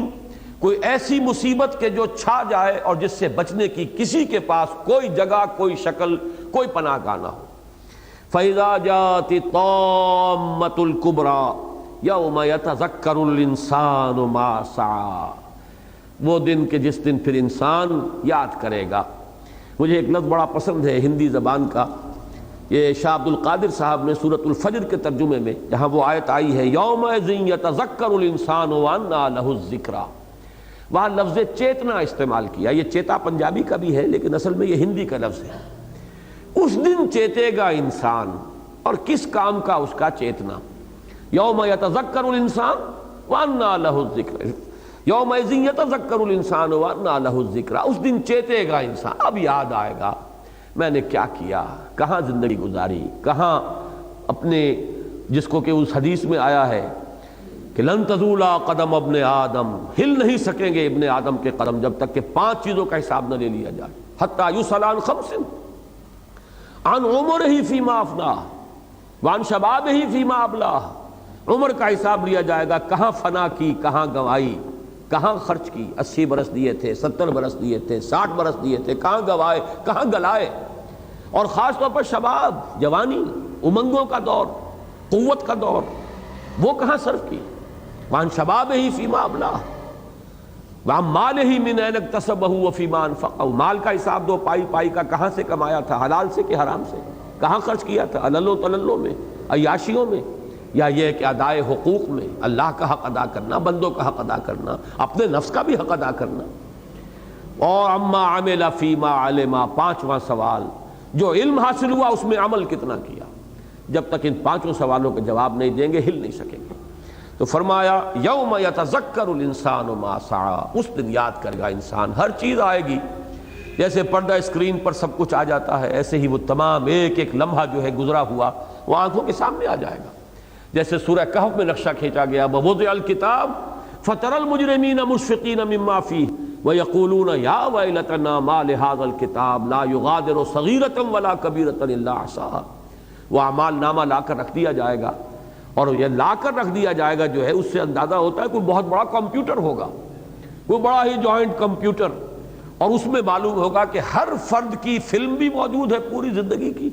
بس ایک بٹن دبانے کی دیر ہوگی کہ یہ ہے آپ کی فلم پوری زندگی کی، اور یہ ہے جو کچھ آپ کرتے رہے، اور یہ ہے جو کچھ آپ کی زبان سے نکلتا رہا ہے۔ تو چیخ اٹھیں گے لوگ ما لہذا الکتاب، یہ کیسا اعمال نامہ ہے، لا یغادر صغیرۃ ولا کبیرۃ الا احصاہا، اس نے نہیں چھوڑا نہ کسی چھوٹی چیز کو نہ بڑی چیز کو، مگر یہ کہ احاطہ کیا ہوا، ہر شے محفوظ، ووجدوا ما عملوا حاضرا، موجود پائیں گے جو بھی عمل انہوں نے کیا ہوگا۔ یوم یتذکر الانسان ما سعی وبرزت الجحیم لمن یرا، برزہ کے معنی ہوتا ہے ظاہر ہو جانا، خود سامنے آ جانا، اور برزہ تبریز سے مجہول، ظاہر کر دینا، جہنم سامنے لے آئی جائے گی، ظاہر کر دی جائے گی ہر دیکھنے والے کے لیے جو دیکھے۔ اس میں اختلاف ہے، ہمارے ہاں صرف میں اکثر کی رائے تو یہ ہے کہ دکھائی وہ سب کو جائے گی، اہل جنت کو بھی دکھائی جائے گی، بلکہ سورہ مریم کے ایک مقام سے تو ثابت ہوتا ہے گزارا جائے گا۔ اندازہ یہ ہوتا ہے کہ جس چیز کو کہ ہم الصراط کہتے ہیں، پل صراط ہمارے ہاں عام زبان میں، وہ کوئی راستہ ایسا ہی ہے جو جہنم کے اوپر ہے، اس پر سے گزریں گے انسان، تاکہ جو بچا لیے گئے ہیں انہیں بھی پتہ چل جائے کہ کس شے سے اللہ نے بچایا ہے، تو اس سے ان کو زیادہ اندازہ ہوگا اس نعمت کا جو اللہ نے انہیں عطا فرمائی، کہ کتنی بڑی نعمت ہے جو، اور کتنا بڑا کرم ہے جو اللہ نے ہم پر فرمایا اور ہمیں ہماری مغفرت کر دی، خطاؤں سے درگزر کیا اور اس انجام سے ہمیں بچا لیا۔ بہرحال بعض حضرات کی رائے یہ لمن یرا سے مراد یہاں پر صرف کفار ہیں جن کو اس میں داخل ہونا ہوگا، لیکن زیادہ کی رائے جیسا کہ میں نے عرض کیا ہے وہ یہی ہے کہ یہ ہر دیکھنے والے کے لیے، گویا کہ یہاں محاورتاً ہر ایک کے سامنے آ جائے گی کہ وہ چیز۔ وَبُرِّزَتِ الْجَحِيمُ لِمَن يَرَىٰ فَأَمَّا مَن طَغَىٰ، یہاں پہ اب وہ سلوک کے سلسلے میں بہت اہم الفاظ آئے ہیں، جوڑے ہیں یہ دو۔ تو جو کوئی بھی سرکش ہوا، سرکشی کیا ہے؟ مقام بندگی سے جہاں بھی تجاوز کیا یہ سرکشی ہے۔ ہم تو بندے ہیں، ہمارا مقام عبدیت ہے، عبد کا کام ہے اللہ کا حکم ماننا، اپنے مالک کا فرمان ماننا بے چون و چرا، یہ عبدیت ہے۔ مقام عبدیت سے جہاں تجاوز ہوگا یہ طغیانی ہے۔ اب یہ طغیانی کے درجے ہوں گے، ایک طغیانی جو ہے وہ فرعون کی تھی، ایک طغیانی ہماری ہے، ایک طغیانی وہ بھی ہے، مجھے یاد آیا شعر وہ مولانا روم کا کہ نفس ما ہم کم طرز فرعون نیست لیکن ایراعون نیست۔ چاہے میں درویش ہوں، میں کوئی بادشاہ کی طرح کہہ نہیں سکتا فرعون کی طرح کہ انا ربکم الاعلی، لیکن نفس میرا اندر سے یہی کہتا ہے، نفس کہتا ہے میری مرضی چلے گی، میں نہیں جانتا کیا حرام ہے کیا حلال ہے، مجھے اس شے کی خواہش ہے، تمہیں پوری کرنی ہوگی۔ جو بھی اندر سے ہمارا جو ٹینشن ڈیولپ ہو جاتا ہے، جو بھی خواہشات نفسانی کی بنا پر وہ سینشول گریٹیفیکیشن جسے کہا جاتا ہے، وہ تو اپنی تسکین چاہتا ہے۔ تسکین ہوگی جب آپ کو اس کی جو خواہش ہے وہ پوری کر دیجیے، اسے اس سے غرض نہیں ہے کہ وہ حلال سے ہوئی ہے یا حرام سے ہوئی ہے۔ لیکن جہاں بھی کہیں اللہ کے حکم سے تجاوز ہوا یہی طغیانی ہے، یہی در حقیقت سرکشی ہے، مقام بندگی سے بلندتر ہونا۔ فَأَمَّا مَن طَغَىٰ وَآثَرَ الْحَيَاةَ الدُّنْيَا،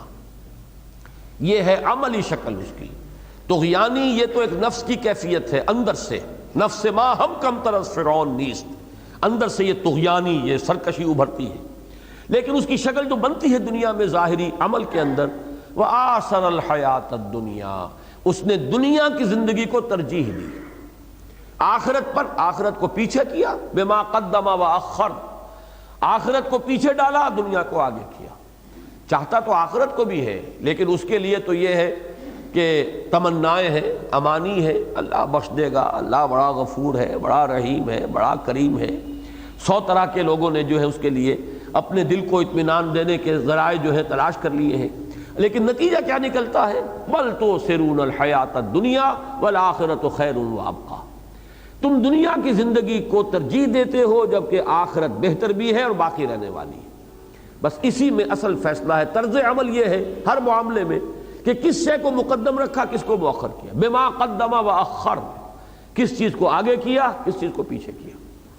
تو یہ ہے اصل میں سارے فساد کی جڑ، طغیانی اندر سے، نفس کی سرکشی، نفس اپنی خواہشات کے لیے زور لگاتا ہے، اندر سے ایک دباؤ ابھرتا ہے، ایک ٹینشن ڈیولپ ہوتا ہے،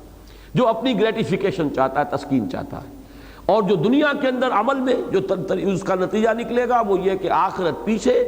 دنیا آگے۔ آثر الحیات الدنیا فإن الجحیم ہی المأویٰ، تو پھر ایسے لوگوں کے لیے تو جہنم ہی ٹھکانہ ہے۔ وہی ہے آوا یووی کے معنی پناہ دینا ہے۔ آوا یاوی یہ فعل مجرد ہوگا، ثلاثی مجرد، کسی چیز کی طرف پناہ حاصل کرنا، اور آوا یووی یہ باب افعال پناہ دینا، مأوا پناہ گاہ، پناہ کی جگہ، جہاں کوئی اپنے آپ کو بچانے کے لیے کہیں دوڑتا ہے، سر چھپانے کے لیے۔ فرمایا فإن الجحیم ہی المأویٰ، اس میں گویا کہ ایک طرح کا تنزیہ انداز بھی ہے کہ ٹھکانہ اور بچاؤ کی جگہ بھی صرف جہنم ہے، جیسے کہ سورہ حدید میں آیا ہے، اب یہی تمہاری مونس و غمخوار ہے، یہی آگ جو ہے، ہی مولاکم، اب یہی تمہاری رفیق دمساز، اسی آگ سے دکھ درد جو کرنا ہے کرو، اور کوئی تمہارا ہمدرد بھی نہیں ہے یہاں۔ تو وہی بات یہاں بھی ہے، فإن الجحیم ہی المأویٰ وَأَمَّا مَنْ خَافَ مَقَامَ رَبِّهِ، اور رہے وہ لوگ کہ جس نے اپنے رب کے سامنے کھڑے ہونے کا خوف رکھا، ڈرتا رہا، یہ جو اس سے پہلے بھی آ چکا ہے، فَإِذَا هُمْ قِيَامٌ يَنظُرُونَ، دیکھتے ہوں گے ہکا بکا کھڑے ہوئے ہوں گے، اور یہ یوم یقوم الناس لرب العالمین، جس دن کے لوگ کھڑے ہوں گے تمام جہانوں کے پروردگار کے سامنے، مالک کے سامنے. اور وہ بھی میں عرض کر چکا ہوں کہ لن تزولا قدم ابن آدم، ابن آدم کے قدم وہاں سے ہل نہیں سکیں گے جب تک کہ 5 چیزوں کا حساب نہ لے لیا جائے. اب جو اس سے لرزاں و ترساں رہا، ڈرتا رہا، اس کا احساس جو ہے اس کے اعصاب کے اوپر مستقل اس کا اثر قائم رہا. اما من خاف مقام ربہ، اور اس کا نتیجہ وَنَهَى النَّفْسَ عَنِ الْهَوَىٰ، اور اس نے روکا اپنے نفس کو خواہش سے، دبایا، کنٹرول میں رکھا، اس کو بے قابو نہ ہونے دیا، اس کو سرکش نہ ہونے دیا. جیسے کہ ایک سوار جو ہے گھوڑے کے اوپر لگام کھینچ کر بیٹھا ہوا ہو جم کر، اور ایک وہ سوار ہے کہ جو گھوڑے کے رحم و کرم پر آ گیا ہو. تو یہاں پر یہ کہ وہ خود ہی اس کی یا اس کا جو وہ فیصلہ ہے کہ اسے اللہ کی بندگی ہی اختیار کرنی ہے، اس میں وہ اتنا قوی اور توانا ہو کہ وہ اپنے نفس کو قابو میں رکھے. نہى النفس عن الهوى، اور اس نے روکا اپنے نفس کو اپنی خواہش سے. فإن الجنة هي المأوى، اب یہ نفس کی خواہش اور اس کو روکنا، اس کے درجات میں بڑا فرق ہے، نوٹ کر لیجئے. اولین درجہ تو یہ ہوگا موٹے موٹے گناہ جو ہیں ان سے آدمی اپنے آپ کو بچا لے، کبائر سے بچا لے، جو صاف حرام چیزیں ہیں ان سے اپنے آپ کو بچا لے. جیسے جیسے آگے بڑھے گا معاملہ پھر انسان مشتبہات سے بھی بچے گا. حدیث میں آتا ہے کہ جس نے مشتبہات سے اپنے آپ کو بچا لیا اس نے اپنے دین اور ایمان کی حفاظت کر لی. لیکن یہ کہ ہمارے ہاں جو بھی کچھ نظام چلے ہیں صوفیانہ، اور ان کے اندر جب رنگ آ گیا ہے جو دنیا میں دوسرے رہبانی نظام جو تھے ان کا، تو پھر نفس کو کچلنے کے درجے تک بات چلی جاتی ہے کہ جو ہمارے دین کے مزاج سے مطابقت نہیں رکھتی. ضبط نفس درکار ہے، نفس کو کچلنا درکار نہیں ہے. اس لیے کہ یہ نفس جو ہے یہ خود ایک حق رکھتا ہے انسان کے اوپر. وَإِنَّ لِنَفْسِكَ عَلَيْكَ حَقًّا وَإِنَّ لِزَوْجِكَ عَلَيْكَ حَقًّا وَإِنَّ لِزَوْرِكَ عَلَيْكَ حَقًّا. تو در حقیقت جس کو آپ کہتے ہیں سیلف انیہیلیشن، نفس کشی جو ہے، یہ در حقیقت وہ خارجی جو دوسرے ہمارے لیے وہ ہمارا نظام نہیں ہے، وہ تصوف کے وہ نظام جو باہر سے آئے ہیں، وہ نفس کشی والے ہیں. خاص طور پر عیسائیوں کے ہاں جس قدر یہ نفس کشی کا معاملہ ہوا ہے، جس کو کہ سورہ حدید میں بھی خاص طور پہ اللہ تعالیٰ نے فرمایا فَمَا رَعَوْهَا حَقَّ رِعَایَتِهَا، اپنے اوپر بندشیں اور قدغنیں عائد کرتے چلے گئے، لیکن پھر یہ کہ اس کی پابندی نہیں کر سکے. اس لیے کہ آخر اللہ نے انسان کا جسم بنایا ہے، اس کے تقاضے ہیں، اس کے اندر جو بھی چیزیں داعیات رکھ دیے گئے ہیں، شریعت کے اندر یہ ہے کہ ان کا جائز حق جو ہے ان کو ادا کرو. قل من حرم زینۃ اللہ التی اخرج لعبادہ والطیبات من الرزق، کہیے ان سے کہ کس نے حرام کی ہیں وہ چیزیں زینت کی جو اللہ نے اپنے بندوں کے لیے پیدا کی ہیں، اور یہ بہترین اور طیب اور پاکیزہ غذائیں جو بنائی ہیں اللہ نے، یہ کس نے حرام کر دی؟ تو ان چیزوں کو اپنے اوپر حرام کر لینا.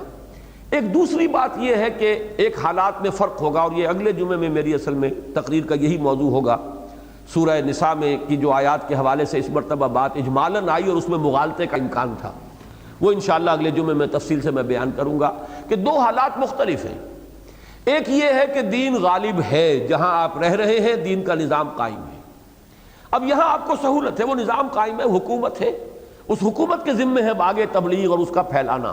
حکومت جب بلائے گی آپ حاضر ہو جائیے، نہیں تو آپ ایک عام شہری کی حیثیت سے رہیے، اللہ تعالیٰ کی نعمتوں سے لطف اندوز ہوں. آپ وہ اب جو ہے اللہ تعالیٰ کا تقرب نوافل کے ذریعے حاصل کیجئے، راتوں کو جاگیے، ذکر کیجئے، مراقبے کیجئے، اس میں کوئی برائی نہیں. اور یہ کہ یہاں رہتے ہوئے جبکہ اللہ کا دین غالب ہے، جو بھی اللہ نے بہتر چیزیں پیدا کی ہیں ان سے متمتع ہو، فائدہ اٹھائیں، برتیں ان کو. قل من حرم زینۃ اللہ التی اخرج لعبادہ والطیبات من الرزق. لیکن دوسری صورت یہ کہ دین مغلوب ہے جہاں آپ رہ رہے ہیں، یہاں معاملہ مختلف ہے. یہاں تو اب مطلوب یہ ہے کہ اپنی توانائیاں، اپنی قوتیں، اپنا وقت، اپنی صلاحیتیں سب کی سب کھپا دیجیے اس دین کو غالب کرنے کے لیے. یہ بالکل ایک برعکس صورت ہے. اصل میں جب تک یہ دونوں صورتیں علیحدہ علیحدہ سامنے نہ ہوں اس میں مغالطے پیدا ہو جاتے ہیں. اگر دین غالب ہے، خلافت راشدہ کا دور تھا، اگر کوئی وہاں پہ رہ رہے تھے، زمینداری بھی کر رہے تھے اور ان کے لیے خوشحالی بھی تھی، اچھا کھا رہے ہیں، اچھا پہن رہے ہیں، جب مطالبہ آیا ہے کہ اتنے ہزار آدمی کو نکلنا چاہیے، نکل آئے. اگر وہ اتنے ہزار نکل آئے، باقی جو ہے وہ فرض کفایہ کے درجے میں ہے، باقی کی طرف سے وہ فرض ادا ہو گیا، بات ختم ہو گئی. لیکن وہ دور جو مکی دور ہے یا مدنی دور کا ابتدائی زمانہ ہے، اب یہ تو وہ ہے جس میں کہ آپ اپنی ہر ممکن سعی اگر صرف نہیں کرتے دین کو غالب کرنے پر تو وہ غالب ہوگا ہی نہیں. اس کو اس جگہ اس ماحول کا حکم اس میں لا کر قائم کر دینا، بس یہی ہے وضع شے فی غیر محلہ ہی، کسی شے کو اصل مقام سے ہٹا کر کسی اور مقام پر لے آنا. تو یہاں یہ ہے کہ جو نفس کو روکنا ہے اپنی خواہشات سے، جیسا کہ میں نے عرض کیا مختلف ماحول میں مختلف حالات میں اس کے درجے مختلف ہو جائیں گے. اگر دین غالب ہے، اللہ کا دین سربلند ہے، نظام اسلام قائم ہے، اب یہاں پر نفس کی مرغوبات بھی جو بھی جائز راستے سے آپ کو مل سکتی ہے اس سے روکنے کی کسی کو کوئی جو ہے ضرورت نہیں ہے، بلکہ وہ اللہ کی نعمتوں کا حق ادا کرے کہ انہیں استعمال کرے. لیکن اگر صورت دوسری ہے تو پھر تو خود بخود ان نعمتوں کا سوال ہی نہیں، پھر تو پورا وقت لگے گا اسی کام میں، ساری توانائیاں صرف ہوں گی اسی کام میں، پھر اسی کے لیے مشقت ہوگی، ہر وقت جان ہتھیلی پر رکھے ہوئے حاضر رہنا ہوگا. یا اگر پہلے دعوت کا دور ہے تو تمام اپنی اوقات اور اپنی صلاحیتوں کو دعوت میں صرف کرنا ہوگا، وہ معاملہ دوسرا ہے. تو فرمایا اما من خاف مقام ربہ ونہى النفس عن الہوى فإن الجنۃ ہی المأویٰ، ان کے لیے ٹھکانہ، ان کے لیے اب اللہ تعالیٰ نے جو بنا رکھی ہے جگہ وہ جنت ہے. اب آخری مضمون آ رہا ہے یسألونک عن الساعہ، یہ پوچھتے ہیں آپ سے قیامت کے بارے میں، اور قیامت کے بارے میں کیا پوچھتے ہیں؟ ایان مرساہا، کب ہوگا اس کا لنگر انداز ہونا. یہ ارساہا آیا تھا اسی صورت میں، اور اسی سے یہ لفظ بنا ہے مرساہا، وہ وقت جب کہ وہ لنگر انداز ہو جائے. یہ جہاز کب آ کر ساحل سے لگے گا؟ یعنی اے محمد صلی اللہ علیہ وسلم، آپ خبر دے رہے ہیں، بار بار دے رہے ہیں، آپ کو کافی عرصہ بیت گیا، قیامت آنے والی ہے، قیامت آنے والی ہے، آپ ہر وقت ہمیں ڈراتے رہتے ہیں، آئے گی کب؟ اب یہ انداز بھی جو ہے در حقیقت کٹ حجتی کا ہے. جیسا کہ میں ایک حدیث کے سلسلے میں بارہا عرض کر چکا ہوں کہ جب حضور نے فرمایا انہا ستکون فتنۃ، ان قریب ایک بہت بڑا فتنہ رونما ہوگا. اب اگر ہم ہوتے وہاں پر تو سوال کرتے کب ہوگا، کیوں ہوگا، کیسے ہوگا، کدھر سے ہوگا. لیکن حضرت علی فرماتے ہیں کہ میں نے سوال کیا تو ایک سوال کیا، اور وہ یہ کہ حضور یہ فرمائیے فقلت مل مخرج منہا یا رسول اللہ، اس فتنے سے بچنے کا راستہ کون سا ہوگا، نکلنے کی سبیل کون سی ہوگی. تو قیامت کی خبر دے رہے ہیں محمد الرسول اللہ صلی اللہ علیہ وسلم، تو سیدھی جو ہے صورت وہ تو یہ کہ یہ سمجھو کہ اس کے اندر کامیاب ہونے کا راستہ کون سا ہے، بھلائی کا راستہ کون سا ہے، نہ یہ کہ کب آئے گی. فیما انت من ذکراہا، آپ کو اب یہ فیما جیسے اما تھا، یہاں پر بھی فیما ہے، کس چیز میں ہے آپ اس کے تذکرے سے، یہ ہے اس کا لفظی ترجمہ. آپ کو کیا سروکار، آپ کی اس سے کوئی بحث ہی نہیں، کب آئے گی؟ آئے گی. ویسے تو حضور نے فرمایا بعثت انا والساعۃ کہاتین، مجھے ایسے بھیجا گیا ہے قیامت کے ساتھ کہ جیسے یہ دو انگلیاں جڑی ہوئی ہیں. بھئی مانا کہ اب میں آخری رسول ہوں تو آخری امت ہو، کوئی اور نبی رسول آنے والے نہیں، اب تو قیامت ہی آئے گی. اس اعتبار سے اور صحابہ کرام پر تو اس درجے استہزار رہتا تھا قیامت کا اور آخرت کا کہ ذرا تیز آندھی چلتی تھی وہ سمجھتے تھے قیامت آ گئی. وہ یہ حساب کتاب نہیں جوڑتے تھے کہ حضور نے تو یہ خبر دے رکھی ہے اتنے سال کی، پھر وہ پوری دنیا میں جو ہے امن کا دور بھی آئے گا. وہ تو ہر وقت اصل میں یہ استہزار ہے، اعصاب میں ہر وقت جو ہے اس کا ایک خوف جو ہے طاری ہے، موجود ہے. تو جیسے ہی تیز آندھی چلتی تھی سمجھتے تھے قیامت آ گئی. یہ کیفیت جو ہے، نہ یہ کہ یہ پوچھا جائے کہ وہ کب آئے گی. فیما انت من ذکرہا، آپ کو کیا سروکار، آپ کا کوئی تعلق اس سے نہیں ہے کہ یہ بتائیں کہ وہ کب آئے گی. الی ربک منتہاہا، یہ جو ہے معاملہ کہ کب آئے گی قیامت، اس کی تو اس کا انتہا تیرے رب کی طرف ہے، یعنی یہ صرف تیرے رب کے علم میں ہے. الی ربک منتہاہا، یہ چیز جو ہے اس کی نہایت صرف تیرے رب کے پاس ہے، یعنی وہی جانتا ہے کہ کب آئے گی. جیسے کہ حدیث جبرائیل میں بھی آیا ہے، یہ وہ چیز ہے جو اللہ نے کسی کو نہیں بتائی، اپنے رسول صلی اللہ علیہ وسلم کو نہیں بتائی، اور کسی فرشتے کو یہ معلوم نہیں کہ کب آئے گی. یہ اللہ کے سوا کسی اور کے علم میں نہیں ہے. اکاد اخفیہا لتجزا کل نفس بما تسعی، اللہ تعالیٰ نے سورہ طٰہٰ میں بھی فرمایا حضرت موسیٰ علیہ السلام سے جو پہلا مکالمہ ہوا ہے کہ آئے گی تو صحیح وہ، لیکن میں اسے چھپا کر رکھوں گا، میں ظاہر نہیں کروں گا کہ کب آئے گی. وہ جب آئے گی اچانک آئے گی، بغتتاً آئے گی. تم تیاری کرو اس کے لیے، یہ دیکھو کہ تم نے اس کے لیے کیا ساز و سامان فراہم کیا ہے. انما انت منذر من یخشاہا. اب یہاں لفظ پھر آ گیا، اور میں نے کہا تھا کہ جب تک خشیت کا کوئی نہ کوئی ابتدائی رمق نہ ہو آپ یہ سلوک یا راہ ہدایت پر آگے پیش قدمی یہ نہیں کر سکتے. جیسے فرمایا گیا کہ ھدی للمتقین، تقویٰ کا کچھ نہ کچھ ابتدائی سرمایہ ہونا چاہیے، کم سے کم یہ کیفیت تو ہو کہ نیکی اور بدی میں انسان تمیز کرتا ہو، اور اگر کوئی برا کام ہو جائے تو اسے اندر سے کوئی شے ملامت کرے. یہ بھی اگر نہیں ہے، ضمیر بھی مردہ ہو چکا، اب آپ قرآن پڑھتے رہیے اس کے سامنے اور اس کو حکمت کے موتی بکھیرتے رہیے، اسے کوئی فائدہ نہیں ہوگا. کچھ نہ کچھ اندر ضمیر جو ہے وہ زندہ ہو، کچھ نہ کچھ اس کی روح جو ہے وہ ابھی چاہے سسک رہی ہو لیکن موجود ہو، مر نہ گئی ہو، دفن نہ ہو گئی ہو اس کے اس زمین میں. لہذا فرمایا انما انت منذر من یخشاہ، اے نبی آپ تو بس خبردار کرنے والے ہیں اس کو جو اس کا کچھ خوف اپنے اندر رکھتا ہو. یعنی قیامت کے حالات اب بتائے جا رہے ہیں، دوزخ کے حالات بتائے جا رہے ہیں، جنت کی کیفیات بتائی جا رہی ہیں. یہ گویا کہ اس خاکے میں رنگ بھرنے کے مترادف ہے کہ جس کے دل میں ذرا سا بھی وہ رسپانسبلٹی کا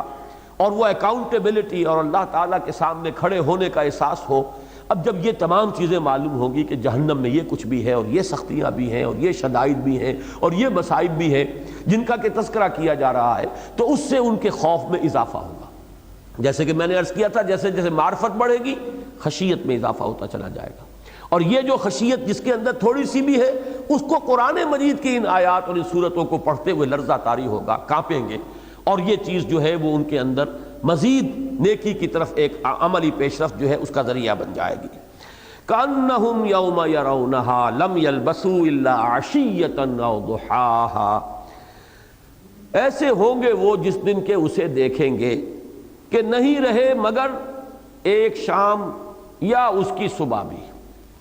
یعنی یہ کہ جب قیامت میں حاضری ہوگی، اب یہ کہ لبسو رہنے سے دو چیزیں مراد ہیں، دنیا کی پوری زندگی بھی اور پھر جو وہ برزخ میں قیامت کے اس ساعہ سے لے کر اور بعد بعد الموت تک جو وقت آیا، 40 برس کہہ لیجئے، اور 40 برس کتنے ہوں گے اگر ایک دن 1000 برس کا ہے، لیکن یہ کہ کچھ نہیں انسان کو محسوس ہوگا یہ پوری مدت دنیا کے 60-70 سال، پھر دنیا میں دفن ہونے کے بعد سے الساعہ تک، پھر الساعہ سے لے کر القیامہ تک، یہ نہیں محسوس ہوگا مگر یہ کہ کوئی ایک شام تھی، خواب تھا جو کچھ کہ دیکھا، جو سنا افسانہ تھا. ایسا دھندلا سا ایک تصور آئے گا کہ بس اتنی ہی دیر ہم رہے تھے، جیسے کوئی شام، عشیہ اور ضحاہا، یا اس پر مزید یہ کہ اس کی جو صبح ہے وہ بھی، اس کا پہلا پہر بھی مزید شامل کر لیجئے. گویا کہ لے دے کر ایک دن سے زائد کی مدت نظر نہیں آئے گی جو اس دنیا میں تم نے بسر کی. اشارہ کس بات کی طرف کیا جا رہا ہے کہ یہ ہے حقیقت اس زندگی کی جس کو تم نے ترجیح دے رکھی ہے آخرت پر. یہ جو فرمایا گیا اما من طغی وآثر الحیات الدنیا، یہ اس آخرت کے مقابلے میں ایسی ہے کہ تمہیں کل محسوس ہوگا ایک شام، یا پھر یہ کہ اس کی صبح بھی اس میں شامل کر لی جائے، صبح کا وقت اس سے زائد محسوس نہیں ہوگا، جس کے لیے حرام حلال کی تمیز ختم، جس کے لیے ادائے حقوق سے انسان غافل، جس کے لیے اس نے اپنی پوری توانائیاں نچوڑ کر رکھ دی ہے کہ صرف اسی دنیا کا ساز و سامان اور اس کی متاع جو ہے، کیا ہے تو نے متاع غرور کا سودا، یہ دھوکے کے سامان کا سودا انسان کر رہا ہے اور اپنی تمام توانائیوں کو کھپا رہا ہے. اس کی حقیقت جو اس روز منکشف ہوگی وہ یہ ہوگی کأنہم یوم یرونہا لم یلبسوا الا عشیۃ او ضحاہا. بارک اللہ لی ولکم فی القرآن العظیم ونفعنی وإیاکم بالآیات والذکر الحکیم.